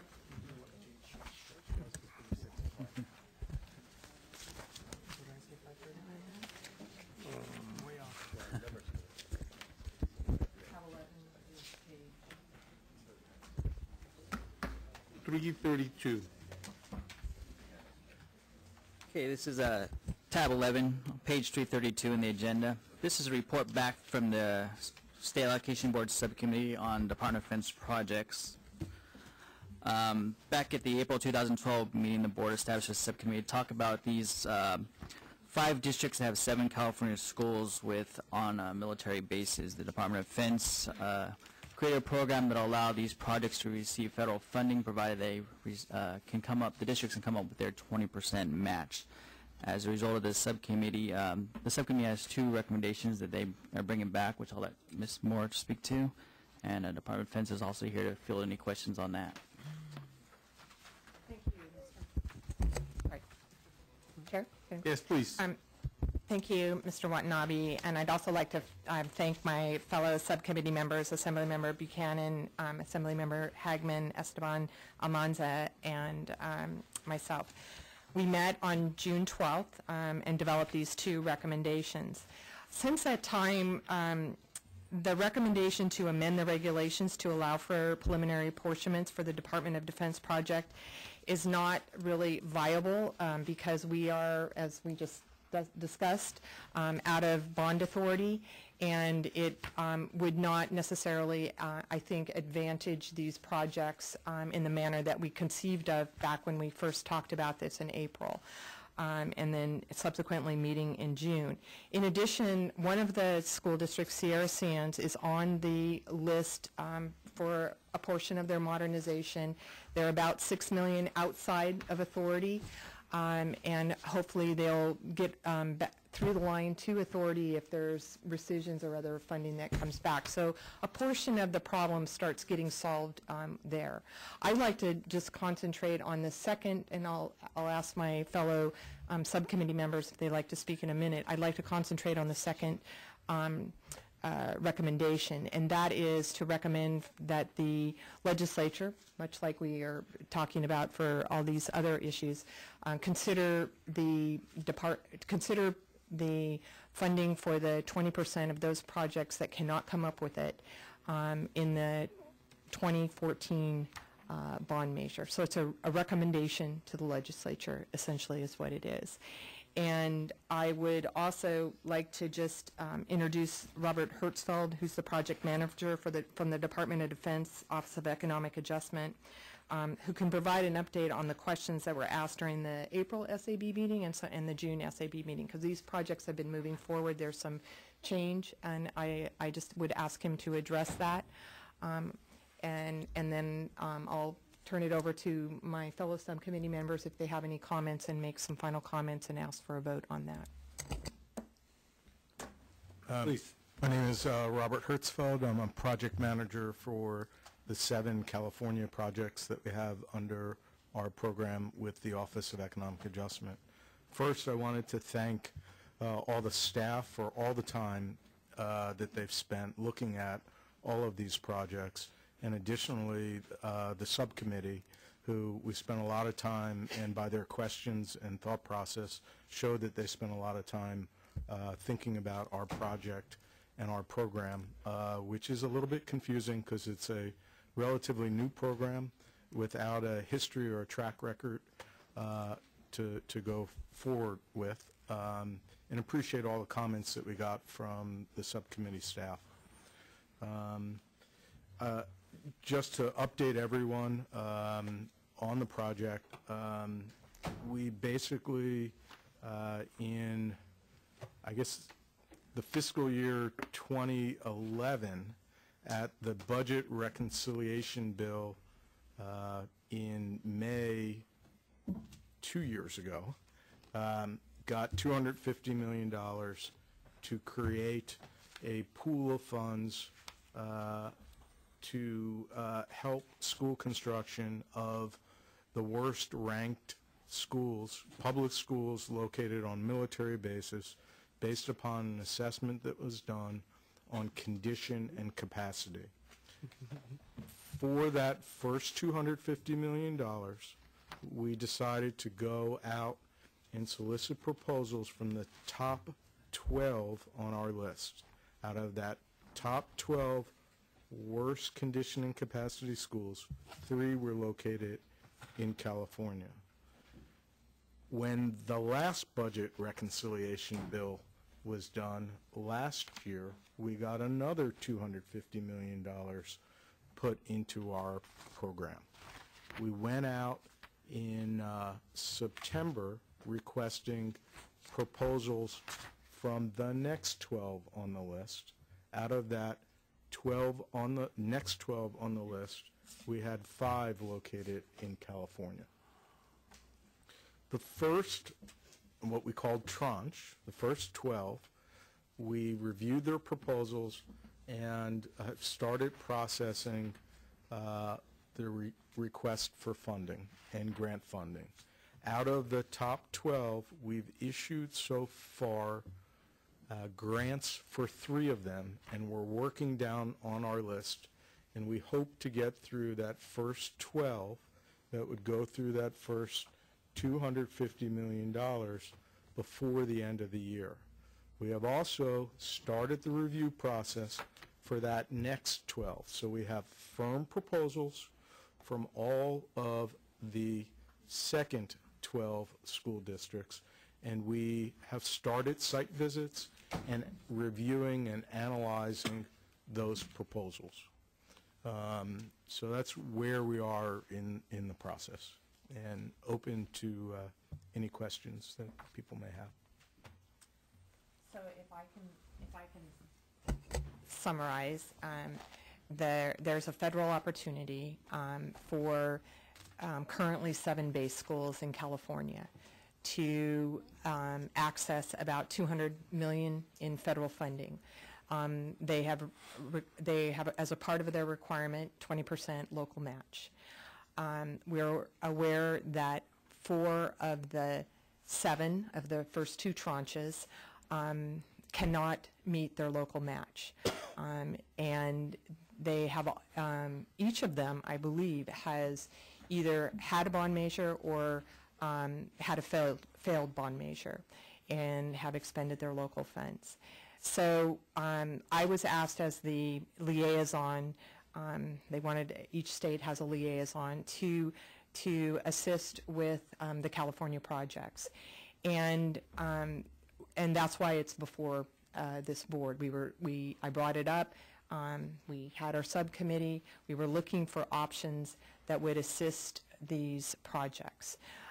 They are in their beginning stages, and they would not, it's been determined, they probably would not be at a stage we were just talking about for all the other projects of coming out of the Division of State Architect. It pretty much coincides with a potential 2014 bond. And that's why the second recommendation of considering it, as well as, I would say, considering there are approximately, I think, 8 additional California projects down the list if the federal government goes through any future tranches. Sorry to interrupt. An update to that is in the House Appropriations Subcommittee, they've requested funding for another $270 million for a 3rd round. We're not sure about what's happening with the federal budget right now, but there has been support to get down to that next round, of which a majority of those schools are also located in California. and we will be going through the same process for requesting proposals and evaluating the proposals as we have for the first 2 rounds. And so just from our perspective, this is a tremendous opportunity, I think, for California to support their base schools. They do not necessarily, they're square pegs in potentially our round hole of this program. And that's when we, and I think staff did a really thorough job of trying to look for how they could match up. And ultimately, we as a subcommittee said, perhaps this should be considered in the 2014 bond in order to overcome, I think, some of these issues that preclude it from, preclude the state from really, in partnership with the locals, to provide that 20% at this time. So, yeah, I would just first of all, want to thank Ms. Moore for all the work that you've done on this, and I know it's taken considerable time, and I also want to thank the Department of Defense, because much of our discussion centered around the fact that, okay, we have this opportunity, but we didn't really even know the magnitude of the need out there. And it's always tough to plan when you don't really exactly know how much needs to go into construction, what the state share is going to be. And my understanding is that through the grant process, you're willing to consider preliminary grants to our schools so that they can begin the planning, and that will give us more information in terms of what the need is. And I think that's a real positive step forward, so we're just not, waiting for 2 years. And I think if you think about all the joint use projects that we're, that we've tried to fund, this is sort of, it's not exactly a joint use project in terms of joining hands with the community on a multi-use room, but it is a partnership program where we have, children in California who deserve to have quality schools. We have the federal government is willing to share 80%, and I think it's a very appropriate discussion to have as we begin our conversation on September 19th in terms of how do we meet these needs in the next bond. So I'm fully supportive of the proposal that we have. Senator Lowenthal. Yeah, I too am fully supportive of the proposals. We recall I'm on the Budget Committee in the Senate. We tried to get $20 million out of our general fund for that first for those schools that couldn't. While every single member, both in a bipartisan way, Republicans and Democrats on this, especially on the Senate, well, it was done in the Senate budget, supported it.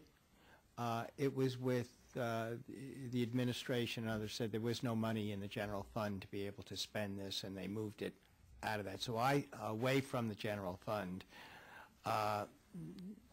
which disappointed, I think, members on both sides of the aisle. I think this is an appropriate response to that. This really provides us with the opportunity to plan, and to the degree to which, if we're, that we have some opportunity, some time until the 2014, this would be ideal, because the general fund will not be in a position to help out in the next year or two. Okay. Yeah, Mr. Hagman. Well, I just want to say, I think we're all in support of trying to get this on the bond. But I couldn't pass up the opportunity to kind of notice how much bills were passed out of appropriations in both houses, totaling almost $500 million that we don't have money for. So we'll see how that goes as well when it gets to the governor's desk to figure out how we're going to fund that, and we're over budget. But I think fully we should be going forward and supporting this program the best we can, and trying to give the assurances to our federal partners that we will try any way we can to get it funded. So the recommendation of the committee is that this be incorporated into the discussions for the next bond to the tune of $41 million. Is that what I'm hearing? The recommendation is to recommend to the legislature that the future bond funds be made available specifically for DoD schools, and it could be up to $41 million, but I wouldn't want to preclude the discussion of the next tranche. So I just think, can we leave that? I would leave the amount out. Okay. Because I don't think we should limit ourselves at this point in time. We want to be sure we allocate enough to meet the need. So then it would be, and may I make a motion? No, so, may I make a comment first? Sure, Because, because the motion will come and then we'll have, I guess my concern with, and just for the record, I will abstain just because finance generally does not get involved in supporting legislation one way or the other, since the boss downstairs will make the ultimate call, and I will never get in front of him. So, so we will abstain from that. But I guess my concern is providing now we have legislators here who can do whatever they want in their capacity as legislators, so they don't really need our State Allocation Board recommendation to do that. The concern I would have to ask that pots of money be set aside now on a bond yet to be crafted is that, we go with this, Senator Hancock can come in and to ask us to consider that that we take an action that joint use be included for some amount of money, or seismic be included for some amount of money, and Ms. Buchanan can include recommendations to the legislature. We're not authorizing anything. Oh, correct. But if Senator Hancock also wanted us to recommend to the legislature that joint use be incorporated into the next bond, we would need to take that into account. Or seismic, we would need to take that into account. Or, any other one of the other subject matter interest to individual members. So do we need a motion, or do we need consensus that this is something that when we talk about, we should, I'm just asking. I'd like to I make have a a motion. question. But, Senator Hancock. yeah. We're talking about $41 million? No cap. No set up a dollar amount. No. What do these schools need to modernize? If it's estimated at 20% of all the projects, but we already know that some of the projects have the ability to come up with their 20%. But 20% of all the projects of the 205 million would be 41 million. The OPSC points out that 28 million is really the amount that there's not an eligibility around. So I think the suggestion, and also there's future projects that might be considered. So the suggestion that we not consider a dollar amount, but that we recommend to the legislature for consideration the inclusion of the military's match projects for those that can't come up with their match is the action. Okay, now, and none of these districts are ready to go, even though some of them have passed bonds and some of them have not been able to, and there's a variety of The program just began less than a year ago. So the program began in October. The districts had no idea that they had this possibility until last October. And so they're in the process of design development. Or would be in the process of design development, and would most likely their timeframes would be, 2013, 2014 timeframes of being ready. And the federal government, the federal money will still be there? Yes, it's what they call Know Your Money. Aha, okay. If the federal government is still there with money. They printed it up in the back lot. Okay. So there's a motion, and I believe there was a second by Senator Lowenthal. Any comments from the public on this issue? Seeing none, we move on. All in favor say aye. Aye. Noes, abstentions, aye. 2 abstentions, so the motion still carries. Thank you. Thank you very much for your Thank you. time. Okay, we go back to tab 10. Options for administrative costs. Ms. Silverman. Yep, I'll keep it short because I know we're losing some of the membership here. The board wanted to consider back in February of how we Hold on. Senator Lowenthal, are you coming back, sir, or are you done? Is there any particular items in here that you have interest on the 90-day? But any particular interest, I apologize. Of course, you like them all. Thank you.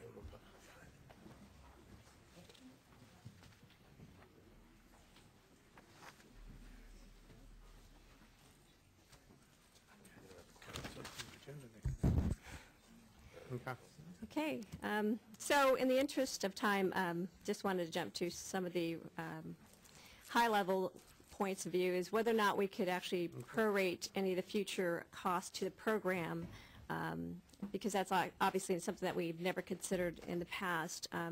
Just a short summary that the administrative cost that it's allocated to the program covers 4 different departments. That includes the Department of General Services, Office of Public School Construction for processing applications and funding eligibility checks, including post-application functions, substantial review, closeouts, and accounting processing and fund release, converting, again, unfunded approvals. And CDE also has a role with site approvals and education plan reviews, and the charter school has they conduct financial reviews for charter schools, and controller has oversight. Again, this conversation was also discussed at the implementation committee on whether or not we should be keeping reserves for the future program in the absence of having processed unfunded approvals. Another item that we wanted to highlight is just to recognize to the board that we are oversubscribed in 2 program areas, currently $14 million in new construction and over $102 million in modernization. And we wanted to highlight there's also program funds in overcrowded relief grant, but we also have a considerable amount of applications we're currently processing, about $113 million, so that leaves $121 million left.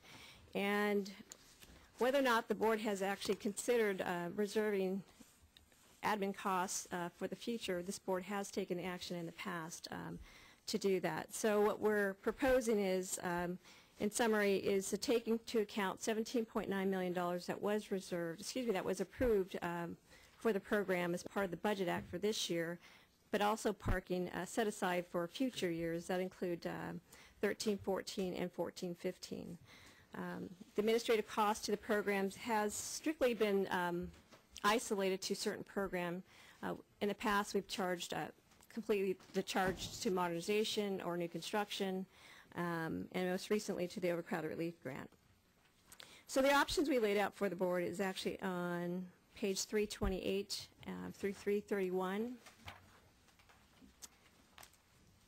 Option 1 on page 328, basically, I know we published this item last month. The things that's changed is really the remaining bond authority column. This option lays out specifically the cost be charged to Proposition 1D, and with the exclusion of the cost being borne to modernization and new construction.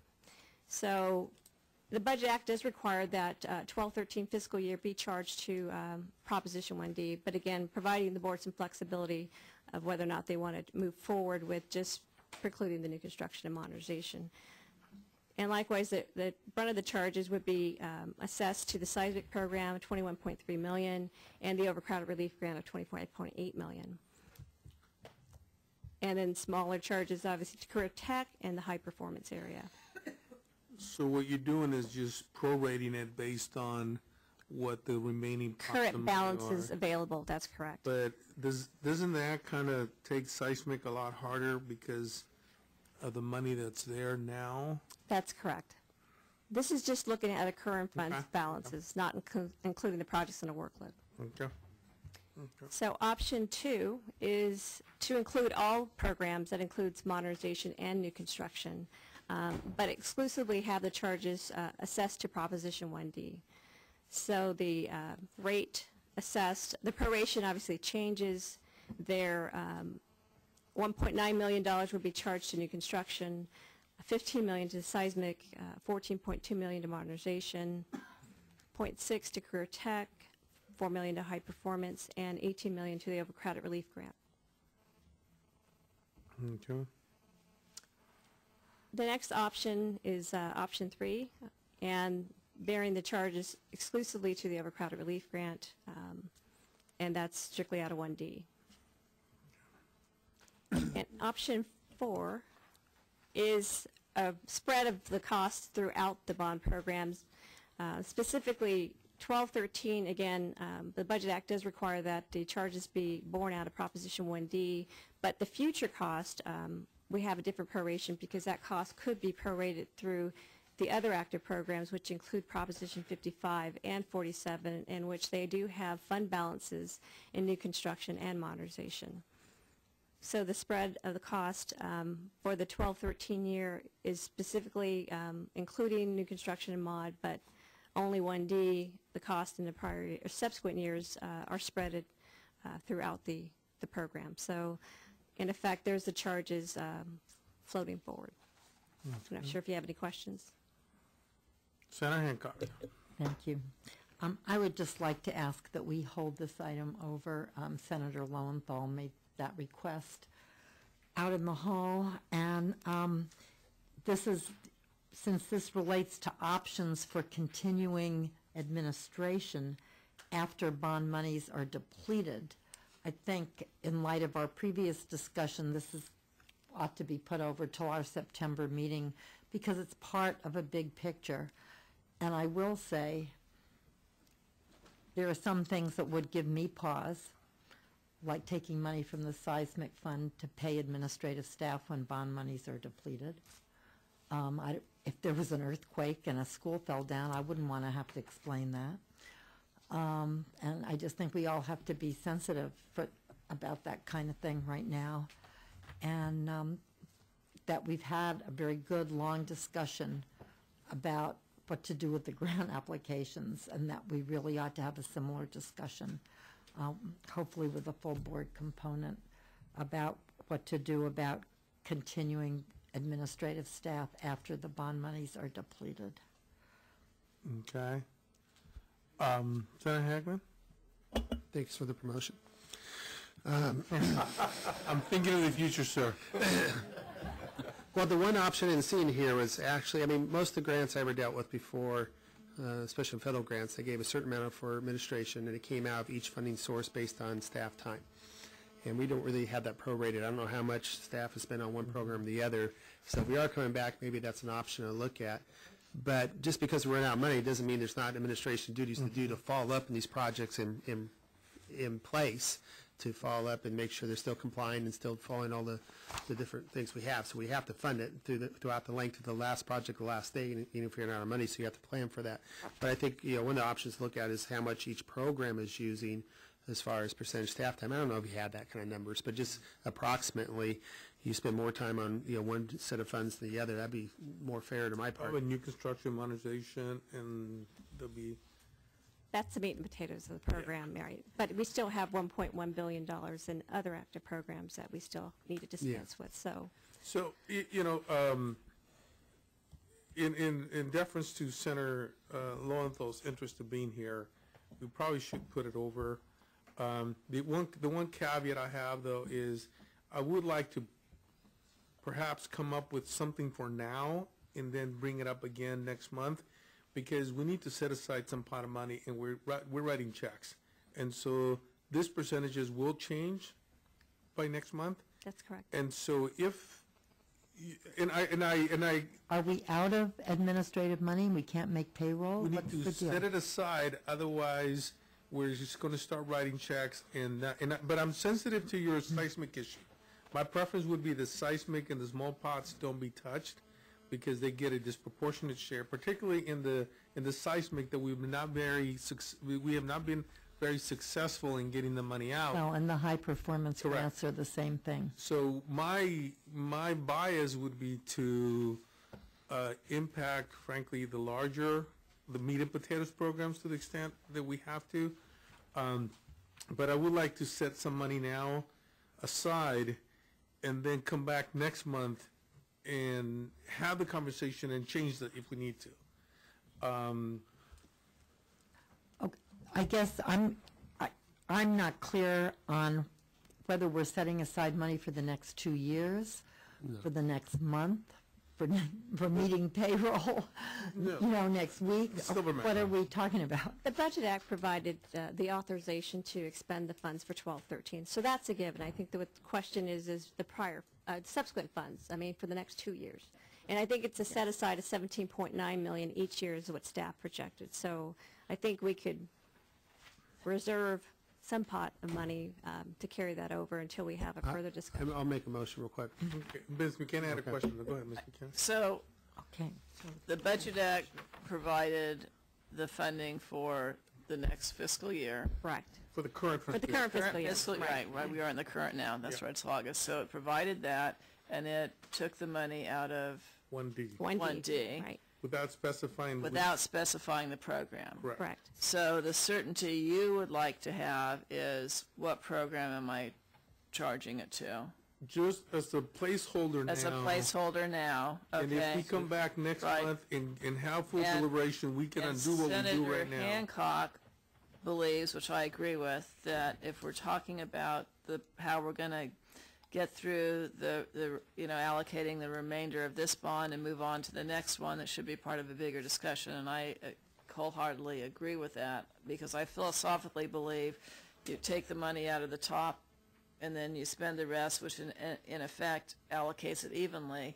I think we're too far down the road on this bond to do that, and we've got to take a look at where the requests are for money and how much money is left and how we're going to work through all of that.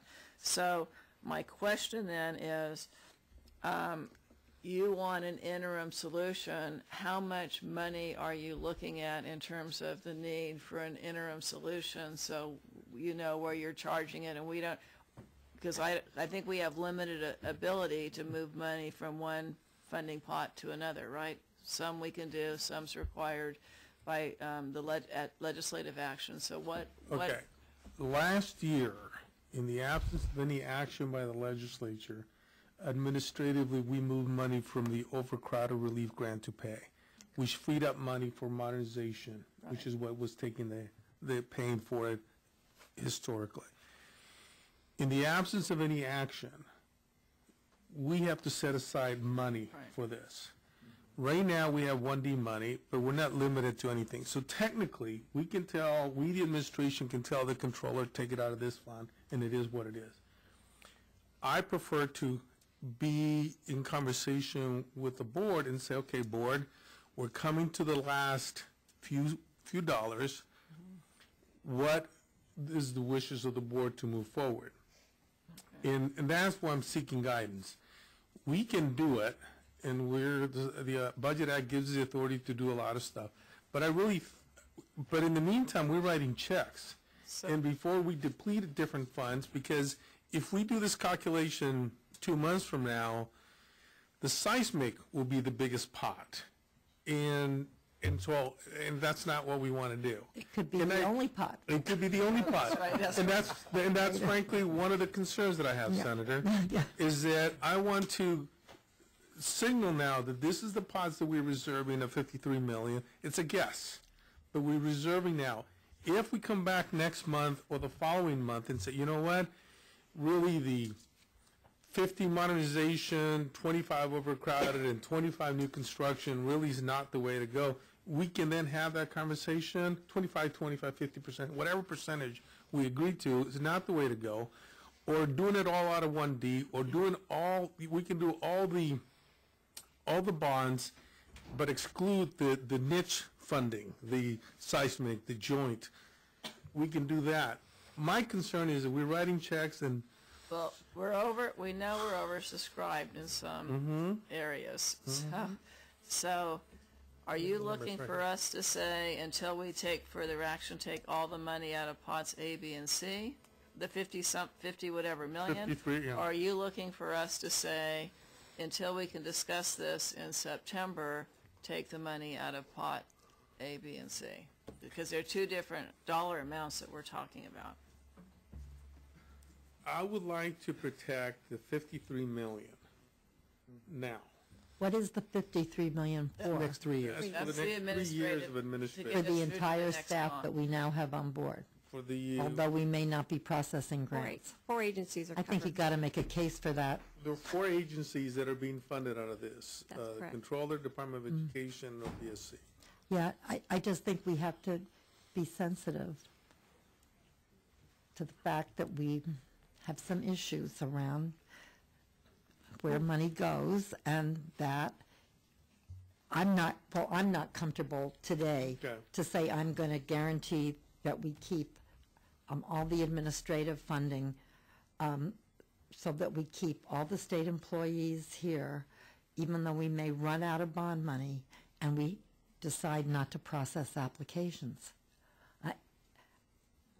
I can't do that. I don't want to be part of a park situation. So then, that's why are we you have saying oversight.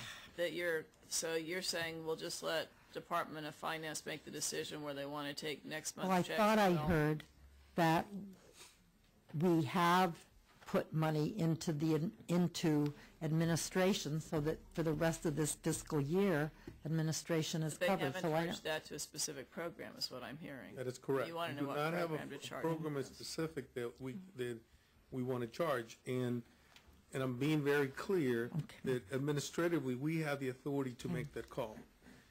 In the interest of working with my board members, I want to make everybody aware that we have this, and we can prorate, but I think that takes seismic a bigger hit, so that's not where I want to go.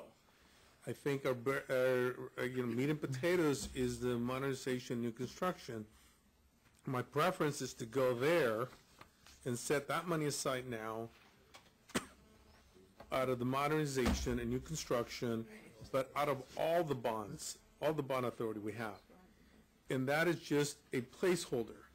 If I know that Senator Lowenthal would like to have this conversation, and I want to be respectful of that, but I also need to protect the funds that we have there now so that people understand that this pot of money is no longer available. If we come back and we reverse that a month from now or 2 months from now, then that'll be a different conversation. I'd like to see it coming out of where the time is being spent now and projecting toward the future as well. So if most of your meat and potatoes and a couple of things, I would like to see how that's, fairly distributed. If you're not touching seismic because there's no work, they shouldn't be hit with all those dollars. I think it should go to where the money's being spent. Okay. Out of all the bonds, not just 1D. Well, I like the option 1D, option 4, I guess, but you're stuck already with 1213 and you putting the fiscal all in 1D. Going out years and stuff like that, we can have that discussion next month, because we're not talking out years, we're talking about classification stuff right now. But, that is, I guess you are, because if you plan out all 3 years, you're taking it out. So, and I don't know what the percentage of each bond is being spent, both currently and what's projected. But if that's probably more on the option D than it would, or option 4 versus any other option, because that's at least broken up with different bond funds. Option 4, but on workload basis rather than money available basis. As best you can.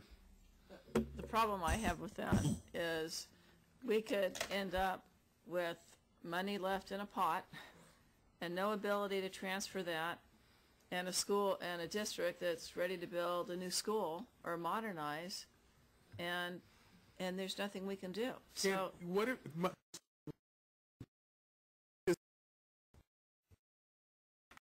and set the money looking at option 4, which is looking at all the bonds, but focus on the meat and potatoes, okay? Set the money aside. And then a year from now, revisit this issue and figure out whether or not if the applications come in slower, but in a year from now, we may be out of money in those areas. So I don't know what has to happen, but I tend to agree with Senator Hancock in that we've got to have the discussion, and we're going to have to make the tough decision. We may or may not agree on the total amount that has to come out, but we're going to have to make a decision, and I do believe the decision should be based on, what the funds technically are available in each program, what the demand is, and we're going to have to decide how best to use it. So I don't know where that leaves us in the interim, whether you make a decision there. I think what we're doing is trying to reserve a set aside prospectively, and moving forward, all this is conditioned on a budget act. So it's either set it high and then it could be whittled down with the budget act. And so, but projection-wise, I think we're going to be exhausted in new construction and mod by December and January. That's the realization here. So. But do you set it aside out of a pot where demand is oversubscribed, or do you set it aside out of another pot? I agree with setting it aside. If everyone here wants to have applications processed, you have to have employees to process them. but I think the question in my mind is, to what program are you, where are you going to take the money to set it aside? And we do have a workload chart in the back of the book, an information item that displays what we have in-house on the workload. So we can do it a number of different ways. Okay. I still have a motion there, but. And your motion was that we prorated based on workload? Option 4, but based on workload the best you could. You can always change it 2 months from now, I don't care. But if you want something right now as a placeholder, I think that's the fairest way to distribute it among as many different places as possible and not have it all come out of one group or the other. Okay. Is there a second? I'll second. More seconds. Okay. Public comment? Okay. Call the roll, please. Question. Once you take it out of modernization, for example, can we put it back in, or is that just take it out of? Back in. Yes. Hancock? Silverman, we can put it back in. Yes. Yes. Yes, I'm sorry. Go ahead. Hancock? Buchanan? Aye. Hagman? Aye. Almanza? Aye. Moore? Aye. Diaz? Aye. Reyes? Aye. And could With I the also, understanding that we're going to come back and visit this, particularly as we move forward and look at the program and therefore the workload associated with the program, because if we're not doing, we need to implement, we need to go, as Ms. Moore had pointed out, the current regulations are in place and we need to do what we do. When the new regulations come in place, that will impact the workload, and I think then Ms. Senator Hancock's point is taken. I think what Senator Hancock's asked, that as we begin our September 19th discussion, that this be part of it, and Yes. I agree with that. And I'm actually trying to think how we can get good policy information. I know that Senator Lowenthal indicated that he feels there's a lack of information about the expenditure costs for the different things, that if we run out of money at certain times, what is the necessity to have additional staff? I mean, we don't really know any of that. And I'm thinking maybe since Mr. Savage is like the board secretary, we should ask him, or we should send Ms. Silverman our questions. Because we get a lot of information. We get a great deal of information. When we had the Procedures Committee, we tried very hard to streamline it so that it would be more useful to at least some of the legislative members who aren't familiar with all the terms and whatnot. I have to say, it is still quite obtuse a lot of the time. And maybe if we could indicate the questions that we'd like to have clearly laid out, and maybe even get some drafts from staff, so that we can try to be better prepared at these meetings with really some clear ideas of what our policy choices are. And you know, I know Senator Lowenthal asked that we put this item over, but in fairness, items should be pulled over before we get the conversation going. I made several requests of Senator Lowenthal. Is there anything you're interested in? I'm interested in everything, anything you want. And I think in all fairness, you should have said, could you please hold this item open? Once we get the conversation going, I don't want to feel the folks have an action item or appeal item to present, and then at that point ask that the item be held over. So in all fairness. But out of respect, I think I want to come back to this Senator issue. Hancock's concerns and Senator Lowenthal's, what we've Absolutely. done is created an interim mechanism until we're able to have And a we recognize conversation. that. We recognize that we will have a conversation where we will have those issues be brought up. Okay. Next item. 12. Next item is tab Whittier? This is supposed to be the quick one. Tab 12. 12. Yeah. Next item is on tab 12, beginning on page 396. This item includes a request from the South Whittier Elementary School to receive an unfunded approval under a facility hardship program for the Lake Marie Elementary This school was built in the 1950s and includes a walkway, canopy, and lunch shelter that is now severely corroded, and also includes asbestos and as well as lead-based paint. They've submitted all the required documentation to clearly demonstrate that there's a health and safety threat to the pupils. That much is clear on this project. What's not so clear is whether these are circumstances that are unusual and beyond the control of the district as required by law. The district has received modernization funding for this site, and they used it for access compliance upgrades. They've also received deferred maintenance funding and they've used it towards areas that are specifically related to classroom concerns and for school sites that had dire maintenance needs. Now, we don't currently have clear guidelines on what constitutes unusual circumstances beyond the control of the district. That is why we're bringing it for the board consideration, seeking board direction whether to approve or deny this particular project, but also we recommend that the board consider developing regulations to clarify what constitutes unusual circumstances beyond the control of the district. Okay, so before we move on to the issue, I think you're absolutely right. I think the board ought to consider moving forward with regulations that provide more of a bright light of what's in and what's out. So can we bifurcate the issue and address that first? Is there any comments or questions on that? Ms. Moore? Yeah, I have, this is a substantial change from how we have looked at all facility hardships that have come before this board in the last 12 years. So, and it's coming at the end of the program, that we are now putting forward this additional additional area to look at whether the school district, what is the term, beyond the control of the school district. Heretofore, we have never looked at that. We've looked at what the projects, if it's a health and safety risk, and was there a third-party verification of that health and safety risk. We've been doing that for 12 years. This is a substantial departure from that. It's coming at the end of the program. We are just now talking about how we want to look at the future and what we might want to do in the future.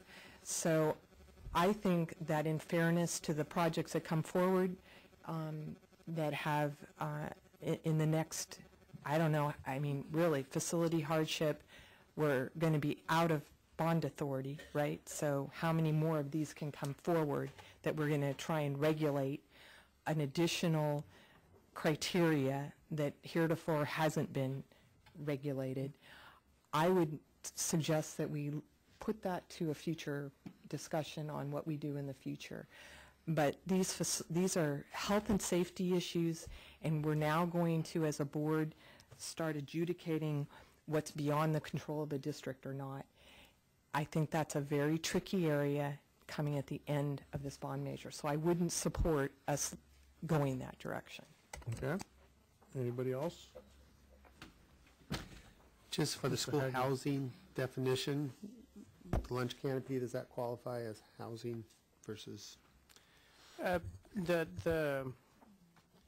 Not necessarily. The facility hardship program does provide funding for other things that are not necessarily facilities, such as septic tanks, water issues. And the provisions in the statute have always been there. We don't have clear guidelines. I think that in the past, staff has used their best judgment, and that's what we're elevating to the board, whether we need to clarify what does constitute unusual circumstances beyond the control of the district. So we're seeking board direction. Okay, so Mr. Hagman. I'll make the motion to fund it, and I concur with Ms. Moore that we don't have a lot left. Let's put that in the discussion of each section for qualification on the new bond at this point. I mean, we are using your best judgment. When you have a question, you bring it to us. We have to use our best judgment and say either yay or nay. Sure. But it sounds like it definitely, I don't want the roof to fall on some kid's head right now for $200,000 or 137, whatever it is. Okay. So Mr. Hagman's move approval. Senator Hancock seconds. Ms. Moore, you had a microphone? I was just Okay. Any public comments? Okay. Oh, yes. Mr. Ray Coco? Yes, sir. Ray Coco speaking on behalf of... You want to come and grab a mic here so you go on the record? And Will do. just remember, he's been moved in second and no additional comments have been asked. Just want to express the thanks and appreciation of OPSC staff, number one, and also of the board in approving this application. Okay. Thank you. It's still, I'm just clarifying, is it the 137 mark or is it the 229? Because it says It's 137 to the share. Yeah, but you guys did the other. Right. Okay, we're good. All right. Thank you. All right. Been moved and seconded. All in favor say aye. Aye. Opposed? Abstentions? Thank you. All right. Number 13 was withdrawn. Number 14, 3-month workload. Yes. I believe so. Yes. I think that's it. I think that's for action items. Thank you, sir.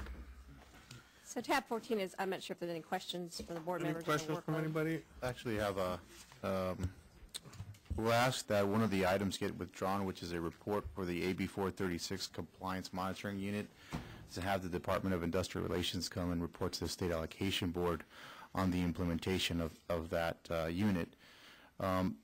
We've had a discussion on staff workload. A lot of things are in motion here, and certainly staff's time is very valuable.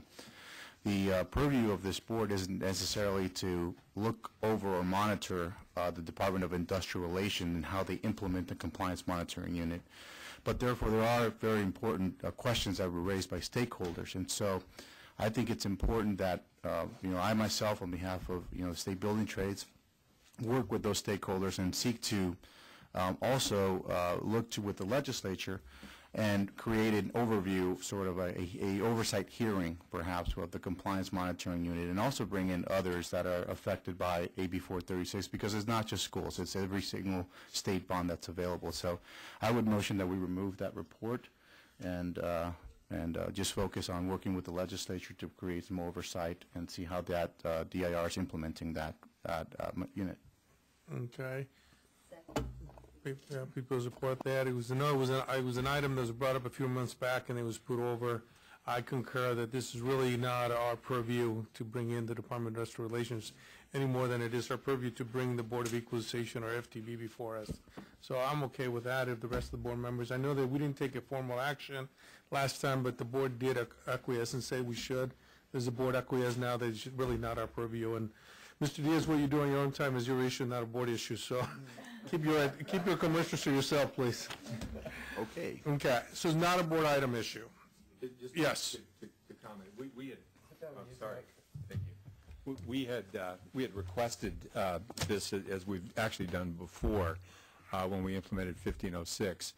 But some work that we've done recently, Mr. Rood was here in the audience until just a few minutes ago from DIR. We've established 3 workshops with DIR in the field where we've been working with Mr. Rood and asked him if he would work with the stakeholders to try to make sure that there was communication back and forth. There were issues with their Mr. Duffy, with all respect, this is really not a State Allocation Board. I understand that, but this is important. We have, in fact, asked the board to look at this, and you're saying the board doesn't want to look at it. And what I'm saying to you is we didn't hear back from you with the request letter that we sent in about 2 months ago. So we've gone forward, and I'm just making sure that you as a board know we're happy with that. That's fine. But we are going forward to try to make sure that we deal with the issues of bringing the agency together with school districts. God be with you. I hope that he is. Thank you very much. 15, please. We're done. We're done. Adjourned. Thank you, everybody.